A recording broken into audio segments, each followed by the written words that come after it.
नमस्कार दोस्तों। पॉलिटी के पार्ट 1 में उपराष्ट्रपति तक मैंने आपको पहले पार्ट में पढ़ा दिया है, ठीक है। अब सबसे पहले मैं आपको सिलेबस का थोड़ा-सा अंदाजा दे देता हूँ कि एक तो संविधान सभा का गठन ये पार्ट हमने कर लिया था, अंतरिम सरकार का गठन भी कर लिया था, संविधान सभा की समितियाँ, राज्यों का पुनर्गठन ये वाला पार्ट पूरा, संविधान के अंदर भाग जो है उसके प्रस्तावना, अनुसूची, आर्टिकल 1 से 4 राज्य और संघ और राज्य क्षेत्र वो कर लिया था, 5 से 11 नागरिकता वाला कंप्लीट कर लिया, 12 से 35 मूल अधिकार का कर लिया, 36 से 51 नीति निर्देशक तत्वों को हमने देख लिया था पिछली क्लास में। और जिन्होंने नहीं देखा है वो जाकर प्लेलिस्ट में देख सकते हैं पिछली क्लास की इंडियन पॉलिटी की।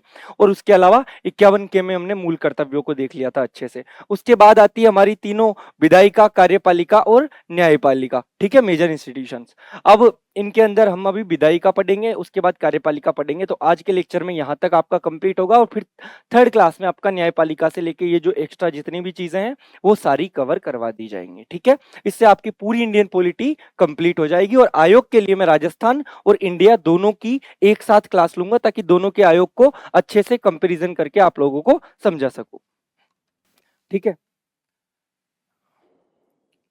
अब पहली बात आती है हमारी विधायिका की। विधायिका क्या करेगी सर? हमारे लिए कानून बनाएगी, ठीक है। तो यहाँ पर संसद होती है हमारी केंद्र के अंदर, राज्य के अंदर विधानमंडल होती है, वहीं पर सब बिल पेश किए जाते हैं, वहीं सारे आइडियाज जो सारी प्रॉब्लम्स को शेयर किया जाता है। तो विधायिका का केंद्र में क्या है सर? संसद। और संसद के सदन तो है दो, लोकसभा और राज्यसभा। अंग पूछे तो तीन, राष्ट्रपति, लोकसभा और राज्यसभा। तो संसद के दोनों सदन आएंगे, इसमें कौन कौन से सर? लोकसभा और राज्यसभा, ठीक है। और उसके बाद राज्य की विधानमंडल में कौन कौन आएगा? वही विधानसभा और विधान परिषद, ठीक है।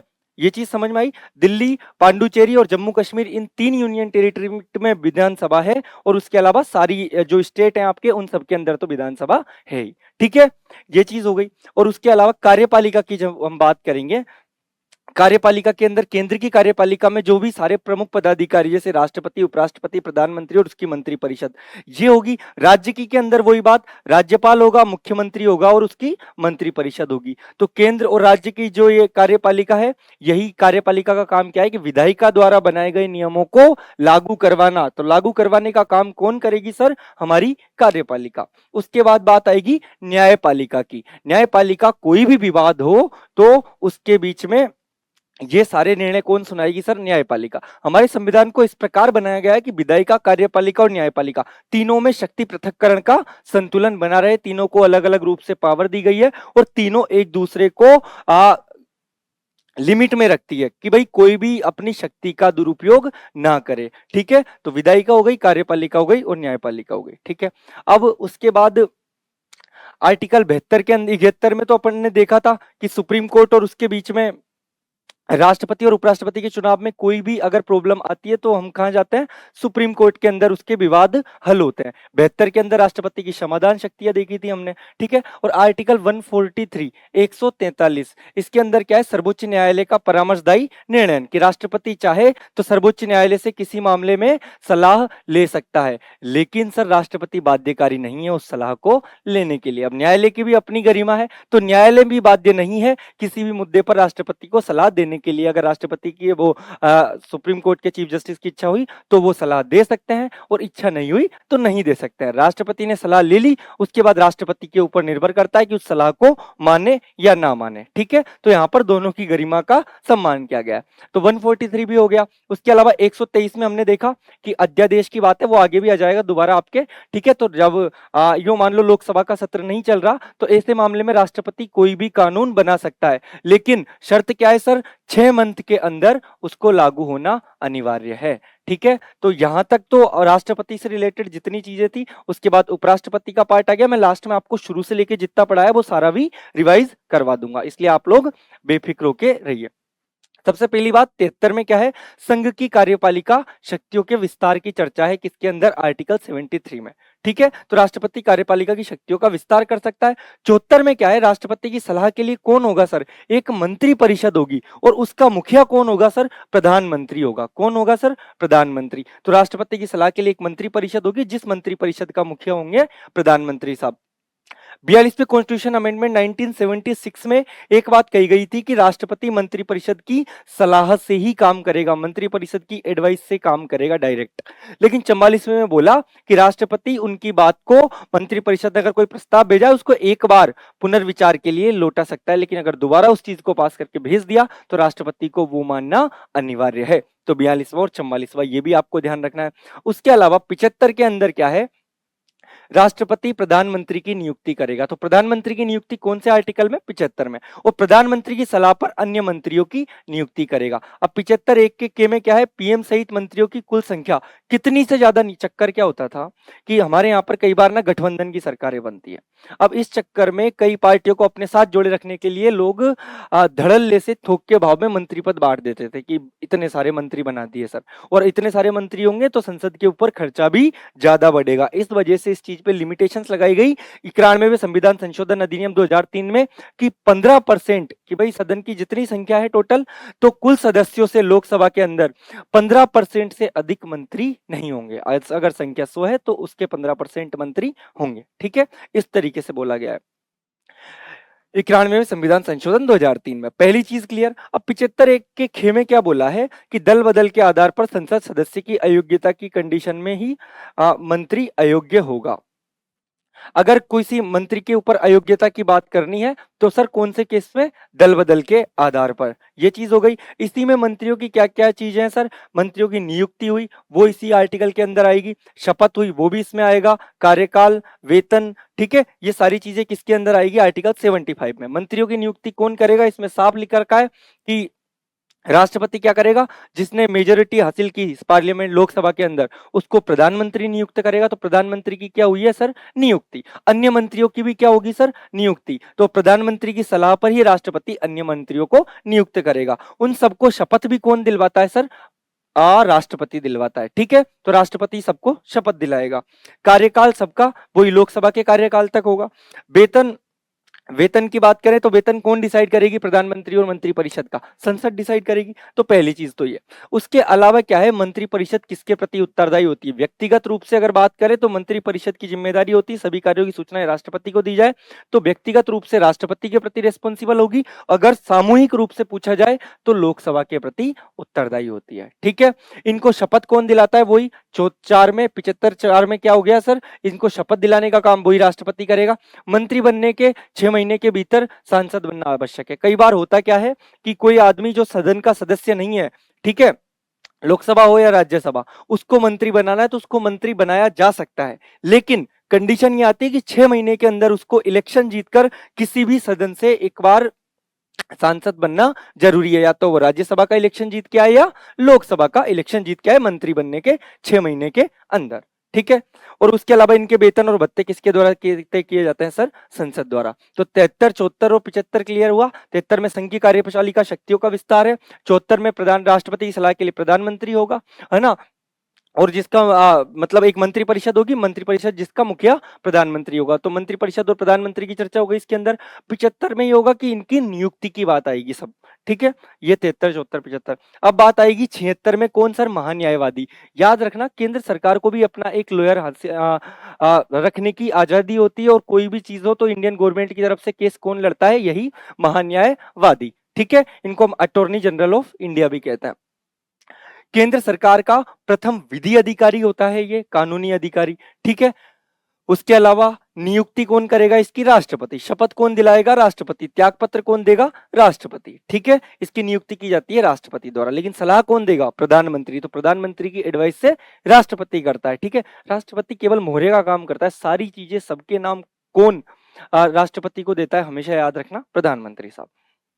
कार्यकाल, राष्ट्रपति के प्रसाद पर्यंत इसका कार्यकाल चलता है। इनकी सहायता के लिए कौन होता है sir, solicitor general. Personal case भी लड़ सकता है, लेकिन इंडियन गवर्नमेंट के खिलाफ कोई भी केस नहीं लड़ेंगे। कौन, महान्यायवादी साहब, अटॉर्नी जनरल। ठीक है, तो ये एक तरीके क्या है, वकील, एडवोकेट होता है। ये इंडियन गवर्नमेंट के सारे केसेस मेनली इनके द्वारा हैंडल किए जाते हैं। ठीक है, तो प्रथम विधि अधिकारी भी यही है, और ये अलग से चाहे तो कोई पर्सनल केस भी अपना लड़ सकते हैं, लेकिन कभी भी इंडियन गवर्नमेंट के खिलाफ ये केस नहीं लड़ेंगे। ठीक है, ऑब्वियस सी बात है। 77 में क्या है, संघ की कार्यपालिका शक्तियों का उपयोग राष्ट्रपति के नाम से होगा। तो कार्यपालिका के जितने भी डिसीजंस लिए जाते हैं उसमें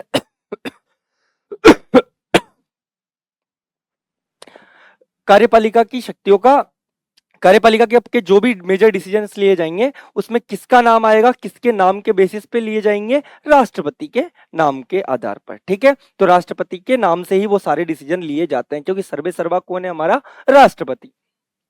78 में क्या है, प्रधानमंत्री सभी कार्यों की सूचना, ठीक है, उन किसको देगा, राष्ट्रपति को। ये किसकी जिम्मेदारी है, प्रधानमंत्री की। प्रधानमंत्री सारी सूचना, सारे जो कार्य किए जा रहे हैं उन सबकी सूचना राष्ट्रपति को पहुंचाना प्रधानमंत्री की जिम्मेदारी। आर्टिकल 78 हो गया।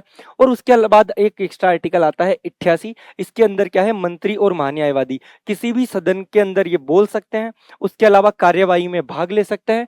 बोलने और कार्यवाही में भाग लेने का इनको अधिकार होता है। लेकिन याद रखो, जैसे महान्यायवादी, अब वो मेंबर ऑफ पार्लियामेंट तो है नहीं, ठीक है, लेकिन वो किसी भी सदन के अंदर जा सकता है। ठीक है, पहली चीज तो ये याद रखना, कार्यवाही में भाग ले सकता है, ये भी ले सकता है, लेकिन मतदान वो नहीं करेगा। और उसके अगर मैं बात करूं, कोई भी मंत्री की बात करूं, तो मंत्री मान लो राज्यसभा से कोई सांसद को हमने मंत्री बना रखा है लोकसभा के अंदर, तो वो उस समय तो आ जाएगा जब मंत्रिपरिषद की बैठक होगी, किसी भी सदन में वो जा सकता है, लेकिन मतदान वो अपने ही सदन के अंदर करेगा। ये नहीं राज्यसभा का कोई मेंबर ऑफ पार्लियामेंट है तो वो लोकसभा के अंदर आके मतदान कर रहा है। तो 88 आर्टिकल हमें इसी चीज के बारे में बताता है। ठीक है, अब बात आएगी मेजर आपकी पार्लियामेंट पे, हम आते हैं मेजर टॉपिक 79, जो हमारी संसद है, जो हमारी विधायिका है। विधायिका के बारे में हम इसके अंदर पढ़ने वाले हैं सारा कंप्लीट। ठीक है, तो ये चीज क्लियर रखना आप। 79 के आर्टिकल के अंदर हमारी किसकी बात आती है सर, पार्लियामेंट की। पार्लियामेंट के 3 अंग होते हैं। 3 अंग कौन कौन से हैं सर, राष्ट्रपति, लोकसभा और राज्यसभा। ठीक है, अगर मैं बात करूं सदन, सदन 2 होते हैं, कौन कौन से, लोकसभा और राज्यसभा। याद रखना, अब बात आएगी आर्टिकल 80 के अंदर राज्यसभा की संरचना।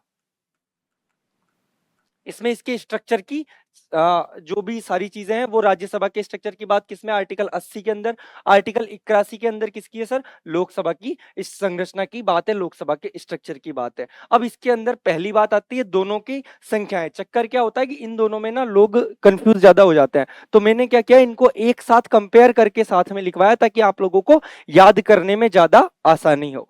ठीक है, राज्यसभा की अगर मैं बात करूं तो इसके अंदर सदस्य कितने हो सकते हैं, मैक्सिमम 250 सदस्य हो सकते हैं। वर्तमान में कितने सदस्य हैं सर, 245। ठीक है, लोकसभा की अगर मैं बात करूं यहीं पे तो मैक्सिमम हो सकते हैं 550, लेकिन वर्तमान में कितने हैं सर, 543। ये वर्तमान लिख लेना। ठीक है, 543 सदस्य। पहली चीज क्लियर। इसके अंदर जो 250 मैक्सिमम होते हैं वो कैसे चुने जाते हैं सर, 238 सदस्य तो इलेक्शंस के द्वारा चुने जाएंगे। ठीक है, जिसमें से 229 तो किससे सीटें हैं सर, राज्यों से, और उसके अलावा 9 किससे चुने जाएंगे, केंद्र शासित प्रदेशों से। तो 229 और 9, पहली चीज क्लियर। 12 सदस्यों को मनोनीत किया जाएगा, किसके द्वारा, 12 सदस्य यहां पर क्या होंगे सर, मनोनीत। और ये मनोनीत कौन करेगा राज्यसभा के अंदर 12 सदस्यों को, राष्ट्रपति। ठीक है, पहली चीज क्लियर। उसके अलावा इधर अगर मैं बात करूं तो यहां पर जो सदस्य हैं अगर मैक्सिमम है तो 530 तो स्टेट से आएंगे और 20 कहां से आएंगे सर, यूनियन टेरिटरी से। ठीक है, 530 और 20 ये तो मैक्सिमम बात है, लेकिन वर्तमान में कितने हैं, वर्तमान में अगर मैं बात करूं तो इस 238 की जगह कितने सदस्य हैं यहाँ पर, 233 प्लस 12 राष्ट्रपति मनोनीत करेगा वो तो रहेंगे ही। ठीक है, तो इधर 233 और ये 233 पे जो इलेक्शन होते हैं उनको कैसे बांटा गया है कि सर 225 सीट तो स्टेट के पास और 8 किसके पास, यूनियन टेरिटरी के पास। तो वर्तमान की अगर देखें तो 233 है प्लस 12, 12 तो राष्ट्रपति मनोनीत कर देगा, उसके अलावा 233 में से 225 तो कौन कहां से आएंगे, स्टेट से, 8 कहां से आएंगे, यूनियन टेरिटरी से। पहली चीज क्लियर, क्योंकि यूनियन टेरिटरी में भी हमने एक सीट छोड़ रखी है, स्टेट के अंदर हमने भी 4 सीटें छोड़ रखी है। ठीक है, अभी सीटें क्यों छोड़ी जाती है, कुछ हिस्सा मान लो भविष्य के अंदर भारत में मिले, हमारा जो पीओके आज पाकिस्तान के कब्जे में है, ठीक है, तो हमने उस हिस्से के लिए भी ये चीज जगह छोड़ रखी। कल को पीओके हमारे भारत के अंदर अगर वापस आता है तो वहां पर ये सीटें दे दी जाएंगी। तो उन सभी रीजन्स की वजह से कुछ सीटें हमेशा पार्लियामेंट में छोड़ दी जाती है। मैक्सिमम सीट तो इतनी होती है लेकिन इलेक्शंस इतनी पे करवाए जाते हैं। ठीक है, अगर मैं बात करूं लोकसभा की तो लोकसभा में कैसे होगा सर, 524 और 19। तो ये 524 सीटें तो स्टेट्स को दी गई है और 19 सीटें किसको दी गई है, यूनियन टेरिटरी को। ठीक है, ये चीज भी क्लियर। लोकसभा में पहले 2 एंग्लो इंडियनों का मनोनयन किया जाता था राष्ट्रपति द्वारा, लेकिन अब वो बंद कर दिया गया है। ठीक है, पहली चीज तो ये। अगर बात करें कि सर इनका इलेक्शन कैसे होता है, तो हमेशा याद रखना राज्यसभा का जो इलेक्शन वैसे ही होगा जैसे हमारी संविधान सभा का होता था, कि पहली चीज अप्रत्यक्ष चुनाव होगा, जनता डायरेक्ट पार्टिसिपेट नहीं करेगी, लेकिन जनता ने जिन प्रतिनिधियों को चुनकर भेजा है, विधानसभा में हो या हमारी संसद में हो, वो इसका अंदर वोटिंग करेंगे। ठीक है, तो सभी राज्यों की विधानसभाओं के जो एमएलए है, वो इसके अंदर कौन वोट करता है सर? सभी राज्यों की विधानसभाओं के एमएलए। ठीक है, पहली चीज अप्रत्यक्ष मतदान होता है। सारे जो स्टेट है, स्टेट का प्रतिनिधित्व करती है एक तरीके से राज्यसभा, तो स्टेट के जितने भी एमएलए है, जहां पर जितनी विधानसभाएं हैं, 3 यूनियन टेरिटरी में और सभी स्टेट्स में, तो वहां से क्या होगा सर? एमएलए किसको चुनेंगे? राज्यसभा के सदस्यों को, राज्यसभा के सांसदों को। तो अप्रत्यक्ष चुनाव होगा। उसके अलावा अनुप्रतिक प्रतिनिधित्व दिया जाएगा इसके अंदर। ठीक है, कि सभी की वोट वैल्यू अलग। और उसके अलावा एकल संक्रमणीय मतदान होगा कि सर सीक्वेंस में वोट दिए जाएंगे, जैसे कि भाई वरीयता क्रम में, कि एक पहले नंबर पे चॉइस ये है, दूसरे पे ये है, तीसरे पे ये है। तो इस बेसिस पर किसका इलेक्शन होता है सर? राज्यसभा का। लोकसभा के इलेक्शन की बात करूं तो हम डायरेक्टली पार्टिसिपेट करते हैं लोकसभा के इलेक्शन में। ठीक है, तो इसमें भारत का जो भी नागरिक है वो सब 18+ सब किसका? सार्वभौमिक वयस्क मताधिकार का यूज करते हैं। ठीक है, तो ये चीज भी हमारी क्लियर हो गई। और ये कैसा होता है सर? डायरेक्ट इलेक्शन होता है, मतलब प्रत्यक्ष मतदान किया जाता है। सदस्यों के कार्यकाल की बात करूं तो राज्यसभा में क्या है कि सदस्यों का कार्यकाल होता है सर 6 साल। ठीक है, और हर 2 साल में 1/3 सदस्य रिटायर हो जाते हैं, तो कार्यकाल होता है 6 वर्ष। और हर 2 साल में 1/3 रिटायर हो जाता है, और उसका उनका इलेक्शन दूसरी इन सीटों पर हमेशा इलेक्शन कंडक्ट करवा लिया जाता है। इसीलिए जो सदन है, अगर मैं सदन के कार्यकाल की बात करूं तो ये क्या कभी भी विघटित नहीं होता। सदस्यों का कार्यकाल तो 6 साल होगा, हर 2 साल में 1/3 को आप रिटायर कर दोगे और उसके बाद 1/3 पर इलेक्शन करवा के वो सीटें भर दी जाएंगी। ठीक है, तो ये कभी भी विघटित नहीं होता। ये चीज आपको ध्यान रखनी। कारण क्या है? राज्यसभा की भूमिका क्या है कि सर मान लो लोकसभा का इलेक्शन चल रहा है, ठीक है, लोकसभा अभी विघटित है, अब उसके बाद देश के अंदर नियम बनाने के लिए, कानून बनाने के लिए कोई तो अथॉरिटी चाहिए, तो वो सारा काम ऐसे केस में राज्यसभा के हाथ में आ जाता है। और इसके अलावा लोकसभा की भी कुछ शक्तियों पर अंकुश रहे। ठीक है, लोकसभा अकेले जिसको मेजोरिटी मिल गई एक बार में, वो कुछ ऐसे अनुचित निर्णय ना ले ले, तो इसमें भी राज्यसभा का मेजर योगदान हो जाता है। राज्यों की बातें वहां तक पहुंचे पार्लियामेंट तक, उसमें भी लोकसभा का मेजर राज्यसभा का मेजर योगदान होता है। ठीक है, ये चीज हो गई। यहीं पे मैं बात करूं लोकसभा के कार्यकाल की, तो आप सभी को पता है इसका कार्यकाल कितना होता है सर? 5 साल का। ठीक है, और इसके सदन का कार्यकाल भी कितना होता है? लोकसभा के सदस्यों, मेंबर ऑफ पार्लियामेंट, हम कितने साल के लिए चुनते हैं? 5 साल के लिए। ठीक है, सदन का कार्यकाल भी कितने के लिए चलेगा सर?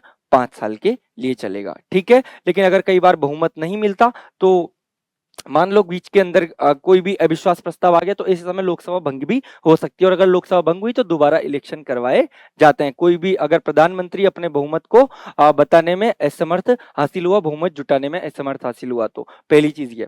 अर्हताएं बात करूं तो इसके लिए एज कितनी चाहिए? मिनिमम 30 साल। लोकसभा के लिए एज कितनी चाहिए इलेक्शन लड़ने के लिए? मिनिमम 25 साल। ठीक है, तो राज्यसभा का इलेक्शन लड़ने के लिए कितनी एज चाहिए सर? 30 साल। लोकसभा का इलेक्शन लड़ने के लिए 25 साल। ठीक है, ये चीज क्लियर। प्रतिनिधित्व की बात करूं तो सभी स्टेट्स और 3 यूनियन टेरिटरी का प्रतिनिधित्व करती है। कौन कौन सी 3 union territory? Delhi, Jammu and Kashmir और पांडुचेरी। ठीक है, क्योंकि इनमें विधानसभाएं और विधानसभाओं के एमएलए ही किसके इलेक्शन में पार्टिसिपेट करते हैं? राज्यसभा के में। यह आपको याद रखना है। उसके अलावा लोकसभा की अगर अपन बात करें तो सभी स्टेट्स और सभी यूनियन टेरिटरी का प्रतिनिधित्व करती है, क्योंकि इसमें सभी में सीट दे दी गई है। ठीक है, तो ये चीज आपको अच्छे से ध्यान रखनी है। उसके अलावा बात करूं, राज्यसभा का पूर्व नाम क्या है सर? Council of state. ठीक है, इसको पहले अंग्रेजों के समय पे क्या कहा जाता था? Council of state. इसको उच्च सदन भी कहते हैं, हम स्थायी सदन भी कहते हैं। जनता का सदन किसको कहा जाएगा सर? निम्न सदन। अस्थायी सदन किसको? लोकसभा को। ये चीज भी आपको ध्यान रखनी है। ठीक है, ठीक है, तो सर उच्च सदन हुआ, स्थायी सदन हुआ, ये कौन होगी? हमारी राज्यसभा। निम्न सदन हुआ, अस्थायी सदन हुआ, ये कौन होगी? लोकसभा। उसके अलावा याद रखना प्रथम सदन भी हमारी कौन होती है? लोकसभा। द्वितीय सदन कौन सी होती है? यहाँ पे थोड़ा सा गलत लिख रखा है, द्वितीय सदन कौन सी होती है सर? हमारी राज्यसभा। ये आपको ध्यान रखना है। चक्कर क्या है, उच्च सदन मतलब हायर लेवल पे इसकी कुर्सी थोड़ी ऊंची होती है, किसकी, राज्यसभा की। लोकसभा की नीचे होती है। इसमें ज्यादा सीनियर लोग बैठेंगे, आपको भी पता है इसके लिए मिनिमम एज 30 प्लस चाहिए, ठीक है। तो इसके अंदर सीनियर लोग बैठेंगे, इसके अंदर थोड़े कम एज के भी बैठ सकते हैं, 25 प्लस लोग इसका इलेक्शन लड़ सकते हैं, ठीक है। उसके अलावा इसका विघटन हो जाता है, इसलिए इसको अस्थायी सदन कहा जाता है। राज्यसभा को स्थायी सदन कहा जाता है, क्योंकि राज्यसभा कभी भी विघटित नहीं होती, हर 2 साल में 1/3 लोगों का चुनाव करवा लिया जाता है, ठीक है। सत्राहुत और सत्रावसन, अगर मैं बात करूं राज्यसभा के सत्राहुत और सत्रावसन कौन करेगा, सत्र आहूत यानी होता है बुलाना, तो सत्र को बुलाएगा कौन, राष्ट्रपति। सत्रावसन जब सत्र सेशन खत्म हो गया, चक्कर क्या है, राज्यसभा हो या लोकसभा हो, इनके अंदर चुने जाते हैं हमारे कौन, सांसद। सांसदों का काम क्या है कि भाई जब संसद का सत्र चल रहा है, पहले तो बोला जाता है कि भाई आप अपने अपने इलाके में जाओ और वहां पर प्रॉब्लम्स को देखो, ठीक है। इनको ये नहीं कि आप दिल्ली आके रह लो, अगर आप सांसद का चुनाव लड़के जीत गए तो, नहीं, आप अपने अपने जिस जगह से आप निर्वाचित होके आए हो, अपने अपने क्षेत्रों का भ्रमण करो, उस क्षेत्र की जो जो समस्या है उनको आप देखो पहले जाके, और जब देखोगे तो जब राष्ट्रपति सत्र को आहूत करेगा कि ठीक है अब सेशन चालू होगा, उस समय पर आप सब लोग दिल्ली आ जाओ, और उसके बाद अपने अपने सदन में अपने अपने लोगों की जो मांगे हैं उनको आपको रखनी है, ठीक है। तो उस समय सत्र को बुलाएगा कौन, राष्ट्रपति। सत्रावसन कि जब काम फिनिश हो गया, सब चीजों पर चर्चा हो गई, कुछ नियम कानून बनाने थे वो बना लिए, अब इनको वापस भेज दिया जाता है कि वापस अपने अपने इलाके में चले जाओ। तो सत्र को आहूत करना हो, सत्रावसन यानी सत्र की समाप्ति करनी हो, ये दोनों काम कौन करेगा सर, प्रेसिडेंट साहब, मतलब राष्ट्रपति। पहली चीज क्लियर हो गई आपको ये अच्छे से, ठीक है।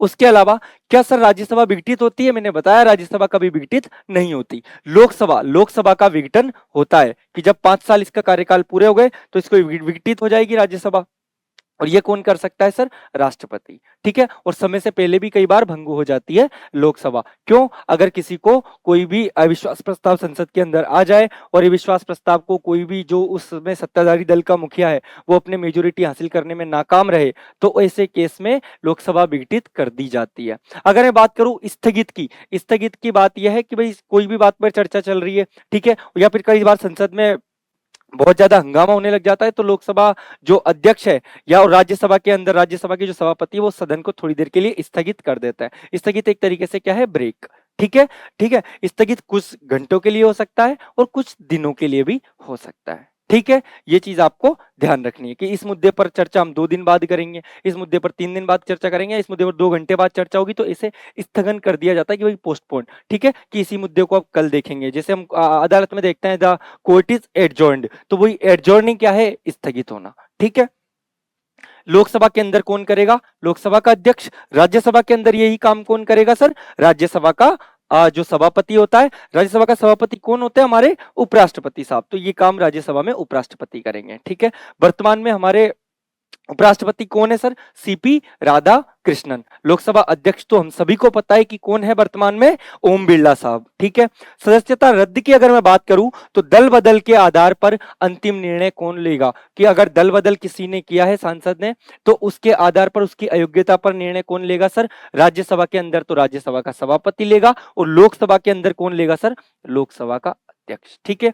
बिना अनुमति के अगर कोई भी मेंबर ऑफ पार्लियामेंट है वो, ठीक है, अब अपने हाउस के अंदर वो 60 दिनों तक अनुपस्थित है, एब्सेंट है, और उसके अलावा उसने परमिशन भी नहीं ली, लीव नहीं ली, तो उसके बिना छुट्टी लिए आप वहां पर अगर एब्सेंट हो तो भी आपको हटा दिया जाता है। किसके द्वारा आपकी सदस्यता रद्द की जा सकती है, कौन करेगा, राज्यसभा में सभापति, लोकसभा के अंदर लोकसभा अध्यक्ष। पहली चीज क्लियर।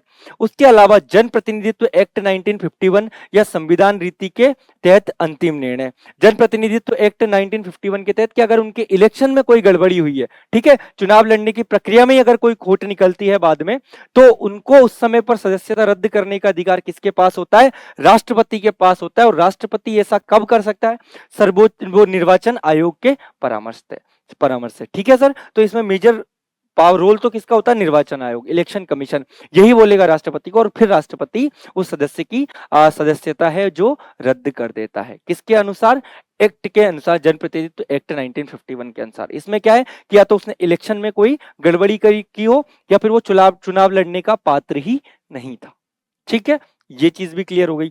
इसके अंदर भी कौन करेगा, सेम सिचुएशन है, लोकसभा हो या राज्यसभा हो, कौन, वही राष्ट्रपति इस बात पर अंतिम निर्णय लेगा। और अगर दल बदल के बेसिस पे करनी हो, 60 दिन तक अनुपस्थिति के बेसिस पे करनी है, तो दोनों दोनों हाउस के जो हेड है, ठीक है, अध्यक्ष है, वो करेंगे। राज्यसभा में सभापति हो, लोकसभा में लोकसभा का अध्यक्ष, ठीक है। अब उसके अलावा बात करते हैं राज्यसभा को एक्स्ट्रा पावर क्या दे दी गई है सर। उपराष्ट्रपति पर महाभियोग हमेशा कहां से स्टार्ट होता है, हम सभी को पता है कि राज्यसभा का सभापति होता है पदेन उपराष्ट्रपति, तो याद रखना उपराष्ट्रपति पर महाभियोग राज्यसभा से स्टार्ट होगा, पहली चीज। संघात्मक शासन व्यवस्था की अगर मैं बात करूं तो आर्टिकल 249 के तहत, 249 के तहत प्रेजेंट क्या, 2/3, ठीक है, कि जितने प्रेजेंट एवं वोटिंग मेंबर्स है, जितने उस समय पर सदन में उपस्थित लोग हैं, उनके 2/3 बहुमत अगर मिल जाए दोनों राज्यसभा के अंदर ओनली, तो राज्य सूची के विषय पर कानून बनाने का अधिकार किसको दे सकती है, ये केंद्र को। पहली चीज कि राज्य सूची पर कानून बनाने का अधिकार केंद्र को आर्टिकल कौन से के तहत दिया जाता है, 249 के तहत। बहुमत की अगर मैं बात करूं तो क्या चाहिए सर, प्रभावी बहुमत, प्रेजेंट का 2/3, ठीक है, तो जितने सदस्य, इसको प्रभावी बहुमत बोलते हैं। प्रेजेंट एंड वोटिंग जो सदस्य है उसके 2/3 सदस्यों को राज्य सूची, अगर 2/3 सदस्यों से बहु मेजोरिटी हासिल कर ली जाती है, उस समय वो चीज पारित हो जाती है, 2/3 सदस्य। प्रेजेंट एंड वोटिंग, ये याद रखना, कुल का नहीं, प्रेजेंट एंड वोटिंग मेंबर्स के 2/3 मेजोरिटी हासिल करनी पड़ती है। और राज्यसभा में ये बिल अगर 2/3 बहुमत से पास हो गया, तो फिर ये जो राज्य सूची के कुछ जो विषय हैं जिन पे चाहे तो राज्यसभा को ये अधिकार है कि वो इसका बनाने का अधिकार संसद को दे सकती है, मतलब लोकसभा को भी दे सकती है, ठीक है। आर्टिकल 312 के तहत भी सेम है कि प्रेजेंट एंड वोटिंग जो मेंबर्स हैं उनके 2/3 से ही अगर पास किया जाए तो नई ऑल इंडिया सर्विस का गठन किया जा सकता है, ठीक है। जैसे इंडियन पुलिस सर्विस हुई, इंडियन एडमिनिस्ट्रेटिव सर्विस हुई, इंडियन फॉरेस्ट सर्विस हुई, उस तरीके से, ठीक है। अब ये तो हो गई राज्यसभा के अंदर कुछ जो चीजें एक्स्ट्रा राज्यसभा को, जिसके अंदर एक तरीके से बुक का बोले तो प्रायोरिटी है, राज्यसभा की कुछ एकाधिकार है, ठीक है। ये शक्तियां लोकसभा के पास नहीं है। लोकसभा के पास कौन सी चीज है कि सर मनी बिल हमेशा कहां से स्टार्ट होगा, लोकसभा से ही स्टार्ट होगा, ठीक है। उसके अलावा प्रस्ताव जो ओनली लोकसभा में लाया जाता है, पहली चीज विश्वास प्रस्ताव। विश्वास प्रस्ताव क्या कौन लाता है सर, सत्ता पक्ष खुद लाता है। जब सत्ता पक्ष को लगता है कि यार हमारी मेजोरिटी एक बार और वापस दिखाना जरूरी है संसद में, तो खुद की इच्छा से ही अगर वो लाए तो उसको विश्वास प्रस्ताव बोलते हैं, जिसमें वो वापस अपना बहुमत को राष्ट्रपति के सामने दिखाता है कि सर ठीक है, हमारे पास इतने सांसद हैं और हम अभी भी बहुमत में है और सत्ता में है, ठीक है। अविश्वास प्रस्ताव अगर विपक्षी दल के नेता को लगे कि जो वर्तमान के अंदर जो दल है उसके अंदर टूट फूट चल रही है और सभी सांसद सरकार के साथ नहीं है, तो ऐसे केस में वो अविश्वास प्रस्ताव ला सकता है, जिसके अंदर सत्ता दल के मुखिया यानी कि प्रधानमंत्री को अपना बहुमत जो है वापस सिद्ध करना पड़ेगा, वापस बताना पड़ेगा। और अगर ऐसा वो करने में असमर्थ होता है तो उसकी सत्ता गिर जाएगी, ठीक है, लोकसभा भंग हो जाएगी और उसके बाद दोबारा इलेक्शंस होंगे, ठीक है। तो विपक्ष द्वारा, और किसके लिए क्या चाहिए विपक्ष को, मिनिमम 50 सदस्यों का समर्थन, कितने का, 50 जो उस समय मेंबर ऑफ पार्लियामेंट है उनका समर्थन चाहिए, किसके लिए, अविश्वास प्रस्ताव को लाने के लिए। निंदा प्रस्ताव की बात करें तो ये किसके खिलाफ आता है सर, मंत्री या मंत्री परिषद के खिलाफ आता है, और इसको लाता कौन है, विपक्ष द्वारा, ठीक है। मतलब कि कोई भी मंत्री या मंत्री परिषद के खिलाफ निंदा प्रस्ताव लाया जा सकता है, ठीक है, ये चीज भी क्लियर हुआ। उसके अलावा राज्यसभा की बात करूं तो राज्यसभा में सदन का नेता कौन नियुक्त करता है, प्रधानमंत्री, ठीक है। लोकसभा के अंदर सदन का नेता होता है प्रधानमंत्री, राज्यसभा में प्रधानमंत्री खुद नियुक्त करेगा। जैसे अगर वर्तमान में बात करें तो कौन है सर, जेपी नड्डा साहब, ठीक है। उसके अलावा लोकसभा के अंदर प्रधानमंत्री खुद होता है सदन का नेता, ठीक। विपक्ष की अगर बात करें, विपक्ष में कौन होगा, जिसको मिनिमम 1/10 ऑफ टोटल सीट हासिल हो। इसके अंदर 1/10 सीटें, कुल सीट का एक भाग, मतलब अगर 10 सीटें कुल तो एक भाग, तो 1/10 सीट उसके पास होनी चाहिए, तभी वो विपक्ष कहलाएगा। तो कितनी सीटें चाहिए हमारी राज्यसभा के अंदर, 55, ठीक है। और वर्तमान में कौन है सर, मल्लिकार्जुन खड़गे। अगर बात करूं मैं लोकसभा की, लोकसभा में कितने चाहिए, वही मिनिमम 1/10 ऑफ टोटल सीट। अगर बात करूं वर्तमान में लोकसभा के अंदर कौन है सर विपक्ष का नेता, तो वो है सर हमारे राहुल गांधी, ठीक है। पहली चीज तो ये क्लियर हो गया, ठीक है। मैक्सिमम सीट राज्यसभा की कहां पर है, उत्तर प्रदेश में, ये भी क्लियर। लोकसभा के अंदर मेजोरिटी सीट कहां है, उत्तर प्रदेश में, ठीक है। तो लोकसभा हो या राज्यसभा हो, सबसे ज्यादा सीट्स किसको दी गई है, उत्तर प्रदेश को, क्योंकि ये बांटे किस बेसिस पे जाती है, जनसंख्या के आधार पर बांटी जाती है, ठीक है। ये चीज भी क्लियर। राजस्थान को कितना प्रतिनिधित्व है राज्यसभा में? राजस्थान से कितनी सीट है सर? 10 सीट, ठीक है, राजस्थान से। और इसके अंदर लोकसभा के अंदर अगर बात करें तो राजस्थान से कितनी सीट है सर? 25 सीट, ठीक है, ये भी आपको ध्यान रखना है। ये क्लियर हो गया। सत्र की अगर मैं बात करूं तो 11 से 1 चलता है प्रथम सत्र, द्वितीय सत्र चलता है इसका 2 बजे के बाद में। तो 11 से 12 तो चलता है सर प्रश्नकाल। प्रश्नकाल में क्या होता है, एक तो स्टार्ड मतलब तारांकित क्वेश्चन होते हैं, अनस्टार्ड यानी अतारांकित क्वेश्चन होते हैं। जो इंपॉर्टेंट क्वेश्चन होते हैं जिनका आंसर उनको बोल के ही दिया जाता है तो वो होते हैं मौखिक क्वेश्चन, जिनको आप डायरेक्टली पूछ सकते हो और उस पर क्रॉस क्वेश्चन करने का अधिकार होता है, क्योंकि आप मौखिक रूप में किसी से प्रश्न करोगे तो वो आंसर देंगे। अगर आप सेटिस्फाई नहीं हो तो आप उनसे उस पर क्रॉस क्वेश्चन कर सकते हो, लेकिन मैक्सिमम कितनी बार? 5 बार किया जा सकता है ये क्रॉस क्वेश्चन। ये भी बात आपको ध्यान रखनी है। और उसके अलावा अनस्टार्ट क्वेश्चन होते हैं कि भाई किसी चीज पे आपने पूछा कि उस चीज में कितना खर्चा हुआ, वो चीज पर कितना वे हुआ, तो उसकी सारी की सारी पीडीएफ आप लोगों को प्रोवाइड करा दी जाती है, तो इसका आंसर लिखित रूप में दिया जाता है। तो 11 से 12 हो गया, ठीक है, इसमें इंपॉर्टेंट प्रश्न आप पूछ सकते हो। उसके अलावा 12 से 1 चलता है शून्यकाल, 0 आवर इसको बोलते हैं, ठीक है। इसके अंदर मेजर कुछ काम नहीं किए जाते, लेकिन हाँ 12 से 1 में क्या है कि बिना अनुमति के कोई भी सांसद खड़ा होकर 20 चीजें बोल सकता है, वो चीजें पूछ सकता है, ठीक है। इसमें अपनी बातों को रखने का अधिकार होता है। तो 12 से 1 हो गया। 0 आवर इसका नाम इसलिए रखा क्योंकि इसका आउटपुट कुछ इतना ज्यादा नहीं होता, ठीक है। और 2 बजे से सदन के स्थगित होने तक कौन सा चलता है? द्वितीय सत्र। तो ये सदन से संसद के सत्र हो गए। कोई भी बिल होता है, कोई भी विधेयक होता है सर, वो पारित होने के बाद ही क्या बनता है सर? कानून बनता है। पारित होने के बाद ही वो क्या बनता है? एक्ट बनता है। पेश होने से पहले देखो, विधेयक को अगर पेश किया है उससे पहले वो या तो सरकारी होगा या गैर सरकारी होगा। कि अगर सरकारी आदमी यानी सरकार का आदमी उसे पेश कर रहा है, कोई मंत्री पेश करेगा तो वो सरकारी विधेयक कहलाएगा। अगर कोई ऐसा बिल है पब्लिक हित का जो कोई भी सदस्य पेश कर रहा है, ठीक है, भले वो विपक्ष का है, वो इस प्रस्ताव को ला रहा है, तो उसको बोला जाएगा गैर सरकारी बिल, ठीक है। और कोई भी बिल पास होने के बाद क्या बनता है? एक्ट। कोई भी विधेयक पास होने के बाद क्या बनता है? एक्ट। जैसे हम बोलते थे सिटीजनशिप अमेंडमेंट बिल, तो उसको पास होने के बाद ही क्या बनता है? वो सिटीजनशिप अमेंडमेंट एक्ट, सीएबी और सीए, ठीक है। ये चीज क्लियर हुई।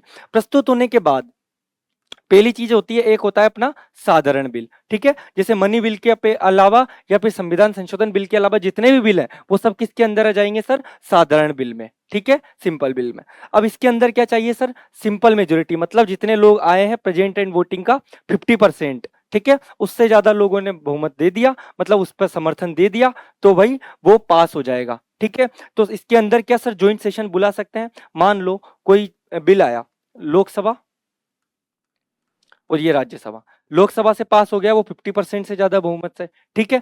और उसके बाद वो किसमें आएगा? राज्यसभा में, ठीक है। तो राज्यसभा के पास क्या क्या अधिकार है? या तो वो उस चीज को परमिशन दे देगा, ठीक है, या फिर उसको पुनर्विचार के लिए लौटा सकता है, या फिर वो अपने पास रख सकती है, ठीक है। तो अगर ऐसे केस में होता है कि कोई भी सिंपल बिल राज्यसभा के पास आया, तो ऐसे केस में राष्ट्रपति क्या बुला सकता है सर? ज्वाइंट सेशन बुला सकता है कि दोनों को एक साथ बुला लिया। और जब दोनों को एक साथ बुला लेंगे तो लोकसभा की तो संख्या बल ज्यादा है और इस कारण वो बिल फिर पास हो जाता है, ठीक है, क्योंकि लोकसभा के पास संख्या बल के कारण। इसमें राष्ट्रपति के पास भी अगर लोकसभा से पास हो गया, राज्यसभा से पास हो गया, तो फिर राष्ट्रपति, अगर राष्ट्रपति के पास हो गया तो राष्ट्रपति क्या कर सकता है? या तो स्वीकृति दे देगा तो वो अपने आप एक्ट बन जाएगा। पुनर्विचार के लिए राष्ट्रपति भी लौटा सकता है, और अगर दोबारा पारित होकर राष्ट्रपति के पास आ गया तो वही राष्ट्रपति इसके लिए बाध्य है फिर, ठीक है। एक बार पुनर्विचार के लिए राष्ट्रपति को लौटाने की पावर है। एक ये है कि अपने पास ही रखे, लेकिन इस केस में वही सेम सिचुएशन है कि अगर दोबारा पास होके आ गया तो उसके बाद राष्ट्रपति को करना पड़ेगा, उसको पारित करना अनिवार्य है, स्वीकृति देना राष्ट्रपति के लिए उस पर अनिवार्य हो जाता है, ठीक है। ये चीज भी क्लियर हुई।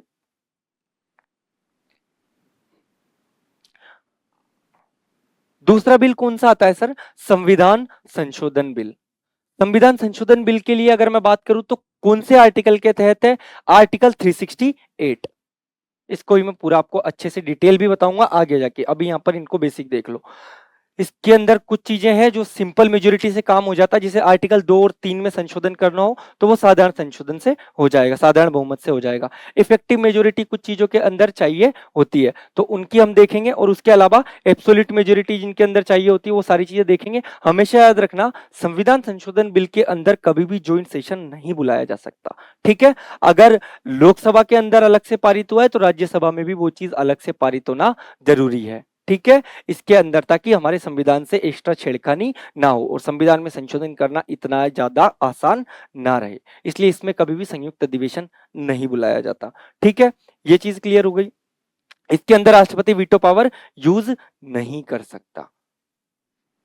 अगर कोई संविधान संशोधन बिल पारित होकर आ रहा है तो राष्ट्रपति को उस पर साइन करना अनिवार्य है, ये भी आपको ध्यान रखना है, ठीक है। संविधान संशोधन बिल हो गया। उसके बाद अगर मैं बात करूं वित्त विधेयक और बात आएगी मनी बिल की, यानी कि वित्त विधेयक और धन विधेयक की, ठीक है। कोई भी वित्त विधेयक धन विधेयक है या नहीं है, इस पे चर्चा इसका जो निर्णय है वो कौन करेगा सर? लोकसभा का अध्यक्ष करेगा। तो यहां पर पहले धन विधेयक के बारे में ये सारी चीजें, ठीक है। धन विधेयक के बारे में देख लो कि सर ये मनी रिलेटेड होगा कि किस योजना पर कितना व्यय किया जा रहा है, तो इसके अंदर वो सारी चीजें आएंगी किसके अंदर? धन विधेयक में, ठीक है। केवल लोकसभा से स्टार्ट होता है पहली चीज। इसके अंदर क्या चाहिए सर? सिंपल मेजोरिटी लोकसभा से, ठीक है। और फिर राज्यसभा के पास बात करें तो 14 दिन का टाइम होता है। 14 दिन में अगर राज्यसभा स्वीकार कर ले तो ठीक, नहीं करे तो भी 14 दिन बाद अपने आप वो पारित हो जाता है, ठीक है। ये चीज क्लियर रखना। इसमें राष्ट्रपति की पूर्वानुमति ले ली जाती है। तो किसके अंदर राष्ट्रपति की पूर्वानुमति ले लेंगे हम? आर्टिकल 2 और 3 में संशोधन करना हो या फिर धन विधेयक के केस में राष्ट्रपति की पहले ही पूर्वानुमति ले ली जाती है, इसलिए राष्ट्रपति इसको लौटाता नहीं है और लोकसभा के बाद राज्यसभा में जाता है, वहां से अपने आप पास हो जाता है। इसके पास होने में ज्यादा प्रॉब्लम्स भी नहीं आती। तो लोकसभा में आया, लोकसभा से राज्यसभा में आया, राज्यसभा या तो इसको पारित कर दे, 14 दिन रख ले, ठीक है, रख लेगी तो भी उधर लोकसभा से वापस पारित हो जाएगा। और इसके अलावा ये राज्यसभा पुनर्विचार के लिए लौटा सकती है कि भाई इसमें ये संशोधन कर लो। अब ये राज्यसभा ने लौटा दिया लोकसभा को पुनर्विचार के लिए, लेकिन भैया लोकसभा के पास ये पावर होती है कि लोकसभा उनकी बात को मान भी सकती है और नहीं भी मान सकती, और लोकसभा फिर अपने आप पारित कर देगी, ठीक है। ये चीज क्लियर हुआ। अब कुछ एक्स्ट्रा चीजें हैं, उनको आपको देखना है कि राष्ट्रपति की पूर्वानुमति ले ली जाती है किस केस में? एक तो धन विधेयक के केस में और राज्यों के गठन, वही आर्टिकल 2 और 3 के केस में, ठीक है। इनके अंदर राष्ट्रपति की पहले ही हम पूर्वानुमति लेकर रखते हैं, ठीक है। साधारण विधेयक और संविधान संशोधन विधेयक के मामले में राज्यसभा को लोकसभा के बराबर शक्तियां प्राप्त है। कैसे? साधारण विधेयक के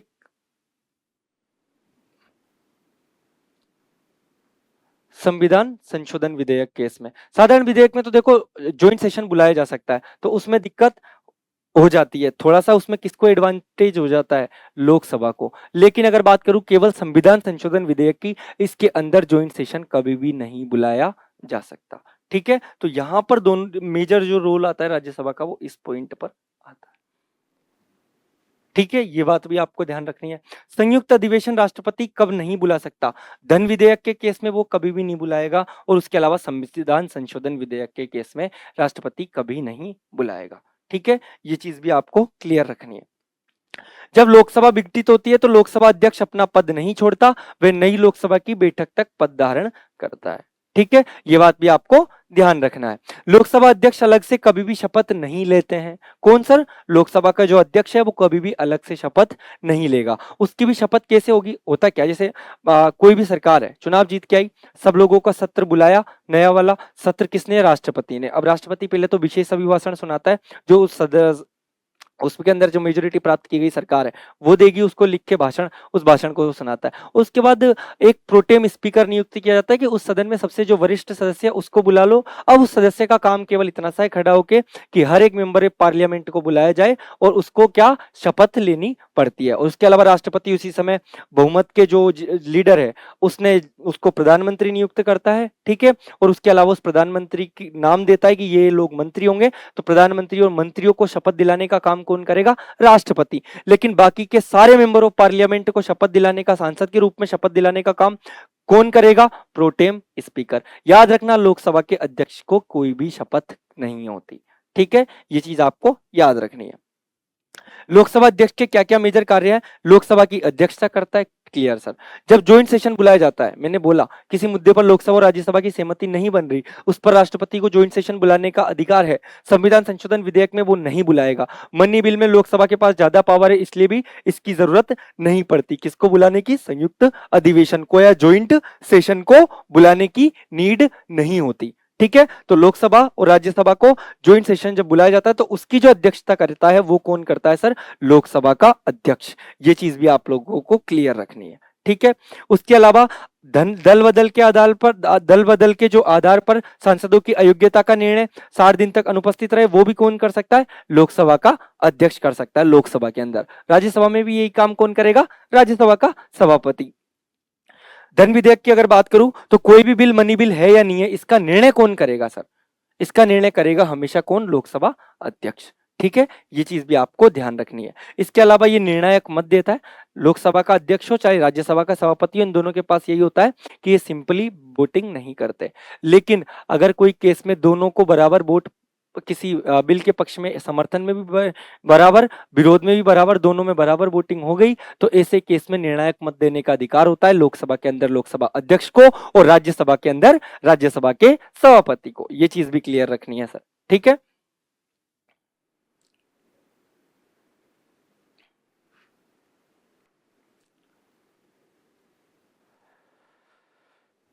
एक बात और याद रखना, भले लोकसभा का सर अध्यक्ष हो या राज्यसभा का सभापति, अगर उन्हें पद से हटाने का संकल्प विचाराधीन है ना सर, तो याद रखना ऐसे केस में वो साधारण मत दे देंगे। ठीक है, ऐसे साधारण मत देने का अधिकार होता है, लेकिन वो देते नहीं है। ऐसे निर्णायक मत कभी भी वो नहीं देंगे, पहली बात। ठीक है, क्या? निर्णायक मत नहीं देंगे अगर पद से हटाने का संकल्प विचाराधीन है तो। ठीक है, और उसके अलावा कार्यवाही में भाग ले सकते हैं, बस इतना ध्यान रखना है। ठीक है, उस समय पर वो पीठासीन नहीं होते और इसी कारण वो निर्णायक मत नहीं दे सकते। ये चीज तो क्लियर होगी। पदाधिकारियों की बात करूं, मैंने आपको बताया सबसे पहले प्रोटेम स्पीकर है। जब भी कोई दोबारा नई लोकसभा बनती है तो सदन के सबसे वरिष्ठतम व्यक्ति को उठाया जाता है राष्ट्रपति द्वारा, उसको पहले प्रोटेम स्पीकर नियुक्त किया जाता है। तो इसकी नियुक्ति कौन कर रहा है? राष्ट्रपति। ठीक है, सदन का कौन होता है सर? वरिष्ठतम सदस्य। फ्रांस की परंपरा के अनुसार हम ये चीज लेते हैं। ठीक है, इसका काम क्या है? नवनिर्वाचित सांसदों को शपथ दिलाना, कि जो नए सांसद आए हैं आपके नवनिर्वाचित, इनको शपथ दिलाने का काम कौन करेगा? Protem speaker. ठीक है, उसके अलावा लोकसभा अध्यक्ष ये साधारण बहुमत से चुना जाता है। ठीक है, प्रोटेम स्पीकर ने सबको शपथ दिलवा दी, उसके बाद इलेक्शन होंगे, उस चुनाव में राष्ट्रपति चुनाव की तारीख घोषित करेगा और उसके बाद इसमें सिंपल मेजोरिटी जिसको हासिल होगी, जिस व्यक्ति को, उसको लोकसभा अध्यक्ष बना दिया जाता है। ठीक है, तो ये लोकसभा अध्यक्ष बनता है पहली बैठक के बाद में। ठीक है, क्योंकि शपथ लेने में जितने सांसद, आप सोचो 550 543 लोग आएंगे, तो उन सबको शपथ भी तो दिलानी पड़ेगी ना भाई, तो उनको शपथ लेने में टाइम लगता है, इसलिए कुछ दिनों का टाइम लग जाता है, 2 3 4 दिनों का। ये तब तक काम कौन करता है? Protem speaker. और उसके बाद जब सभी शपथ ले लेते हैं, उसके बाद लोकसभा अध्यक्ष का चुनाव होता है, लोकसभा अध्यक्ष को चुन लिया जाता है। तो याद रखना, लोकसभा अध्यक्ष नियुक्त नहीं होता, चुना जाता है। लेकिन प्रधानमंत्री चुना नहीं जाता, प्रधानमंत्री सांसद के रूप में चुना जाएगा, लेकिन वो नियुक्त होगा। ठीक है, मंत्री भी नियुक्त होंगे, वो चुने नहीं जाएंगे। ठीक है, ये चीज क्लियर। एक होता है विप या सचेतक, ये सत्ताधारी पक्ष में भी होता है, विपक्ष में भी होता है। इसका पालन करना पड़ता है उस पार्टी के हर सदस्य को, और इसका काम क्या है कि किसी मुद्दे पर समर्थन या विरोध। ठीक है, तो किसी भी मुद्दे पर पक्ष और विपक्ष में समर्थन हासिल करने की जिम्मेदारी किसकी होती है? उस पार्टी के विप की, उस पार्टी के सचेतक की। ठीक है, कि भाई हाँ इतने लोग हैं हमारे, ये चाहते हैं ये चीज ना हो। ठीक है, तो ये सारा काम, उनका समर्थन हासिल करने की जिम्मेदारी किसी भी मुद्दे के पक्ष और विपक्ष में किसकी है? विप की। ठीक है, उसके अलावा अन्य प्रस्तावों में बात करूं तो आर्टिकल 87 में आएगा धन्यवाद प्रस्ताव। सर धन्यवाद प्रस्ताव क्या है? कि मैंने बोला ना कि कोई नया सेशन आयोजित हुआ, ठीक है, लोकसभा जब नई नई बनी, ठीक है, चुनावों के बाद में आम चुनाव हुए, आम चुनावों के बाद में लोकसभा बनी। ठीक है, अब ऐसे केस में क्या होता है? राष्ट्रपति आता है, राष्ट्रपति को एक के लिए भाषण तैयार करवा दिया जाता है वहां के मंत्रियों द्वारा। मंत्रिपरिषद ने कोई भाषण तैयार करके लिखा, राष्ट्रपति उस पूरे भाषण को पढ़ेगा और उसके बाद राष्ट्रपति साहब से बोला जाएगा ठीक है साहब धन्यवाद, तो उसी चीज को बोला जाता है धन्यवाद प्रस्ताव। और ये पारित होना जरूरी है, अगर ये पारित नहीं हुआ तो सर सरकार गिर जाती है। ठीक है, उसी से पता चलता है कि सर मेजोरिटी है। सदन में मतदान के लिए रखा जाता है, इस भाषण को तैयार किया जाता है मंत्रिपरिषद के द्वारा, सरकार की भावी योजनाओं का इसमें वर्णन होता है और ये इसको लोकसभा के अंदर हमेशा पारित होना जरूरी है। किसको? धन्यवाद प्रस्ताव को। ठीक है, 87 में इसका जिक्र है, आगे भी ये चीज आ जाएगी। और 86 में सामान्य अभिभाषण है कि हर सत्र से पहले भी राष्ट्रपति संबोधित करता है, बट वो साधारण होता है। ठीक है, और उसके अलावा इसको बोलते हैं हम विशेष अभिभाषण। तो विशेष अभिभाषण के केस में क्या आता है सर? धन्यवाद प्रस्ताव, याद रखना।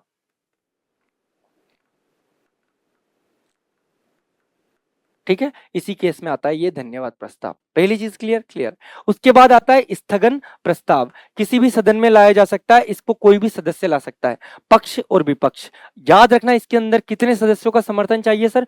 50 सदस्यों का समर्थन चाहिए। और इसके अंदर क्या है कि भाई वर्तमान में जो चलती हुई कोई कार्यवाही है उसको रोको, और कोई आपातकाल का मुद्दा है, कोई इमरजेंसी का कोई ऐसा इश्यू आ गया, उस पर ध्यान लेकर जाओ। तो लोक महत्व के मामले को उठाया जाता है, किसी भी इंपॉर्टेंट मामले को, किसके अंदर? स्थगन प्रस्ताव में। ये चीज भी क्लियर।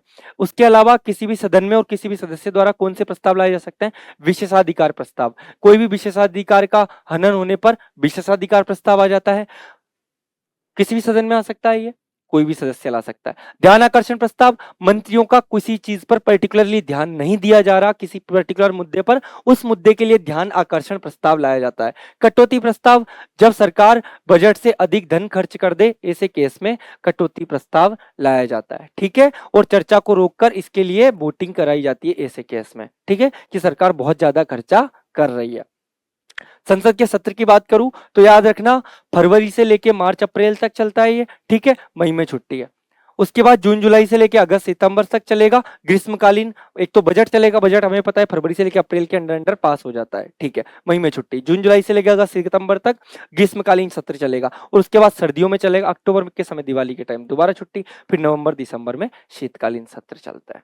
ये चीज भी क्लियर हो गई आप लोगों को, संसद के सत्र। उसके अलावा साधारण विधेयक पर वाचन को हम देख लेते हैं थोड़ा सा। इसको देखो आप,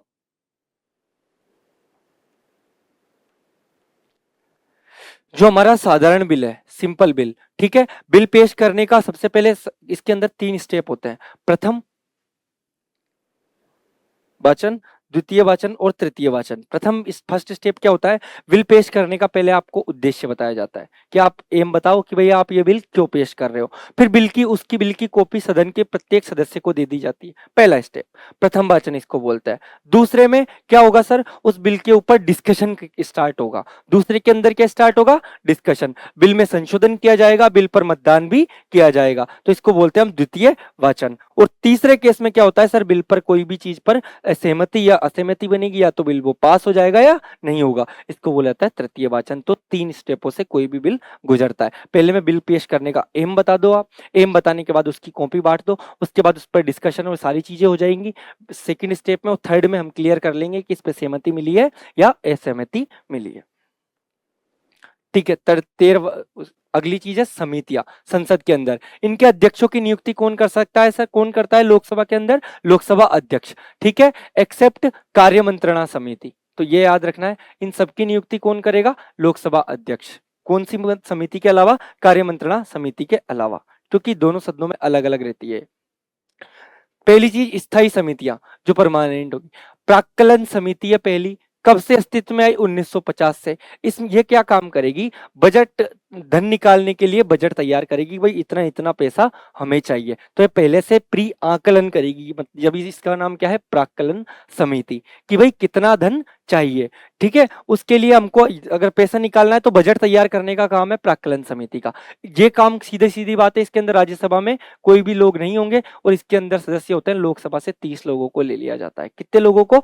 30 लोगों को। किसकी सिफारिश पर ये समिति आई थी 1950 में?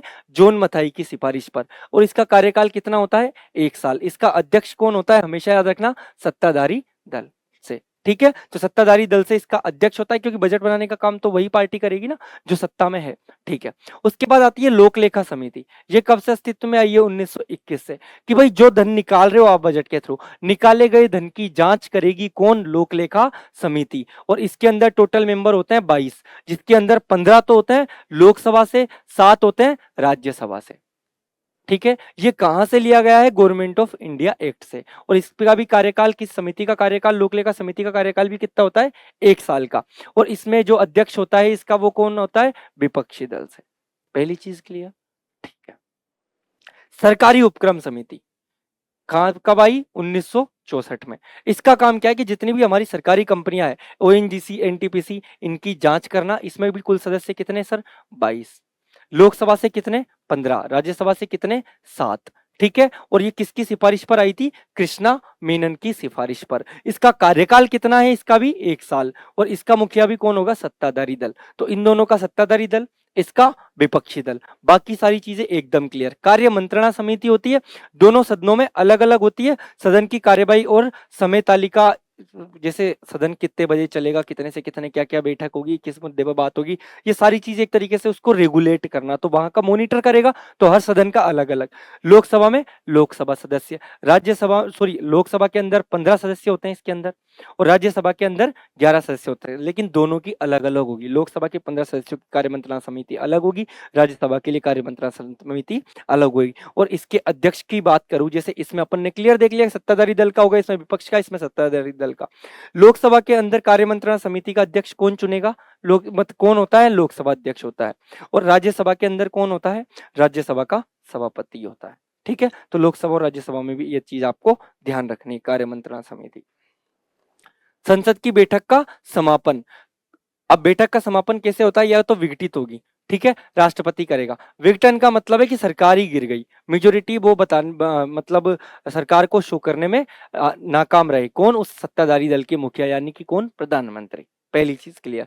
लोकसभा समाप्त हो जाएगी। याद रखना, राज्यसभा का विघटन नहीं होता। 17 वसन द्वारा सत्र आहूत करना होता है एक, ठीक है, जिसमें सत्र को बुलाया जाता है। मैंने आपको बताया कि सारे सांसदों को अपने अपने इलाकों से बुला लिया जाता है। आ जाओ, अब डिस्कशन करते हैं प्रॉब्लम्स का, अब बनाते हैं बिल, अब बनाते हैं योजनाएं। तब बुला लिया, और उसके बाद जैसे योजनाएं पूरी हो जाएगी तब उनको वापस बोल देंगे, अब जाओ वापस अपने अपने इलाके में। तो जब जाओ बोलते हैं, उसी को बोलते हैं 17 वसन सत्र समाप्ति। ये भी राष्ट्रपति करेगा, इसमें सत्र समाप्त हो जाएगा। सत्र किस किस का समाप्त होता है? लोकसभा और राज्यसभा दोनों का हो जाता है। ठीक है, ये चीज भी क्लियर।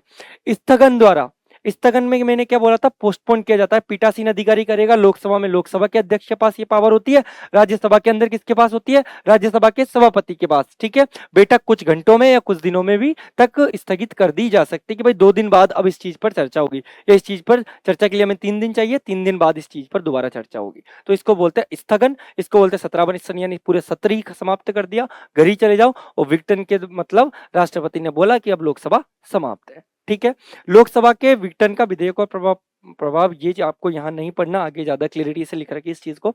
उसके बाद आर्टिकल 108 आता है, जो ज्वाइंट सेशन की बात है।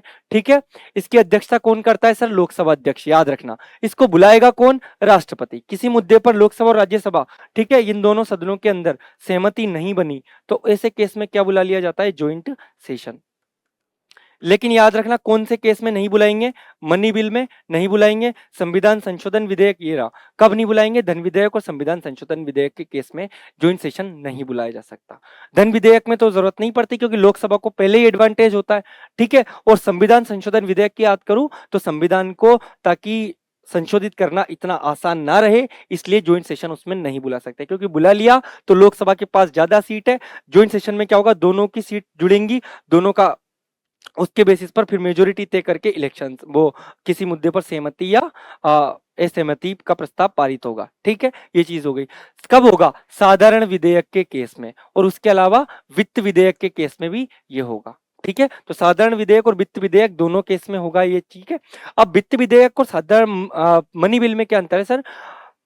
धन विधेयक में, वित्तीय विधेयक में तो सीधी बात है कि सर मनी बिल के अंदर तो यह है कि एक्सपेंडिचर कहाँ हो रहा है, वो चीज आएगी। लेकिन फाइनेंस बिल में योजनाओं के बारे में भी आ जाएगी, धन कहाँ से आ रहा है, कहाँ जा रहा है, उन सब चीजों के बारे में भी आ जाएगी। ठीक है, तो ये वित्त विधेयक अलग होता है। तो याद रखना,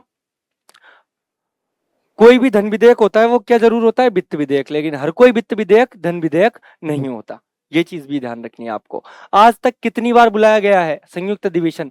3 बार। 1960 में दहेज निषेध अधिनियम के तहत, 1973 में सर बैंकिंग सेवा विधेयक आया था इंदिरा गांधी के समय तब, और 2002 में आतंकवाद निवारण विधेयक। इन 3 केस में आज तक ज्वाइंट सिटिंग बुलाई गई है, ज्वाइंट सेशन बुलाया गया है, ठीक है। और इसमें लीड किसको होती है ज्वाइंट सेशन में? हमेशा लोकसभा को। क्यों? क्योंकि इसके पास ज्यादा संख्या बल होता है। तो ज्वाइंट सेशन के बारे में क्लियर हुई आपको एक एक चीज कि ज्वाइंट सेशन की अध्यक्षता कौन करेगा? लोकसभा का अध्यक्ष। बुलाएगा कौन? राष्ट्रपति। कब बुलाते हैं? या तो साधारण विधेयक का केस हो या वित्त विधेयक का। धन विधेयक के केस में नहीं, संविधान संशोधन विधेयक के केस में नहीं बुलाएंगे। उसके अलावा कितनी बार हुआ है? 3 बार, 1960 में, 1973 में और 2002 में, ठीक है। ये चीज भी क्लियर हो गई, संयुक्त अधिवेशन भी क्लियर। उसके बाद अगर मैं बात करता हूं 101 की, ठीक है, कि पद की स्थिति।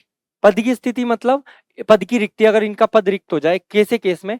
एक याद रखना, एक व्यक्ति एक साथ संसद के दोनों सदनों का सदस्य नहीं हो सकता, कि ये साहब लोकसभा में भी है और राज्यसभा में भी है। एक या फिर संसद और राज्य विधानमंडल का सदस्य एक साथ नहीं हो सकता, या तो आप एमपी ले लो या आप एमएलए बन जाओ, ठीक है। दोनों में से एक सदन की सीट को आपको खाली करना पड़ेगा, उससे त्याग पत्र देना पड़ेगा ऐसे केस में, ठीक है। अब केस क्या होता है? अगर उसको दोनों सदनों में चुन लिया गया हो तो उसको 10 दिन के भीतर बताना होगा कि उसको किस सदन में रहना है। मतलब किसी आदमी सांसद को लोकसभा से भी चुन लिया गया, राज्यसभा से भी चुन लिया गया, अब उसको 10 दिन के अंदर ये चीज बतानी है कि उसको किस सदन में रहना है, वरना ऑटोमेटिकली उसकी जो राज्यसभा वाली सीट है वो खाली हो जाएगी, ठीक है। अगर कोई आदमी एमएलए और एमपी दोनों बन गया, संसद का भी हो गया और राज्य विधानमंडल में, एक ही समय पर निर्वाचित हो, तो उसको कितने दिन? 14 दिन। तो यहाँ पे डेज का इंपॉर्टेंट रोल है, इसमें 10 दिन की बात है, इसके अंदर कितने दिन की बात है सर? 14 दिन की। ये बात भी आपको ध्यान रखनी है, ठीक है। 14 दिन के अंदर राज्य विधानमंडल की सीट खाली करनी पड़ती है, वरना संसद में उसकी सदस्यता क्या हो जाएगी सर? समाप्त हो जाएगी, ठीक है। तो 14 दिन के अंदर स्टेट वाली उसकी जो सीट है उसको खाली कर देना, वरना यहां से सांसद वाली सीट गवा दोगे।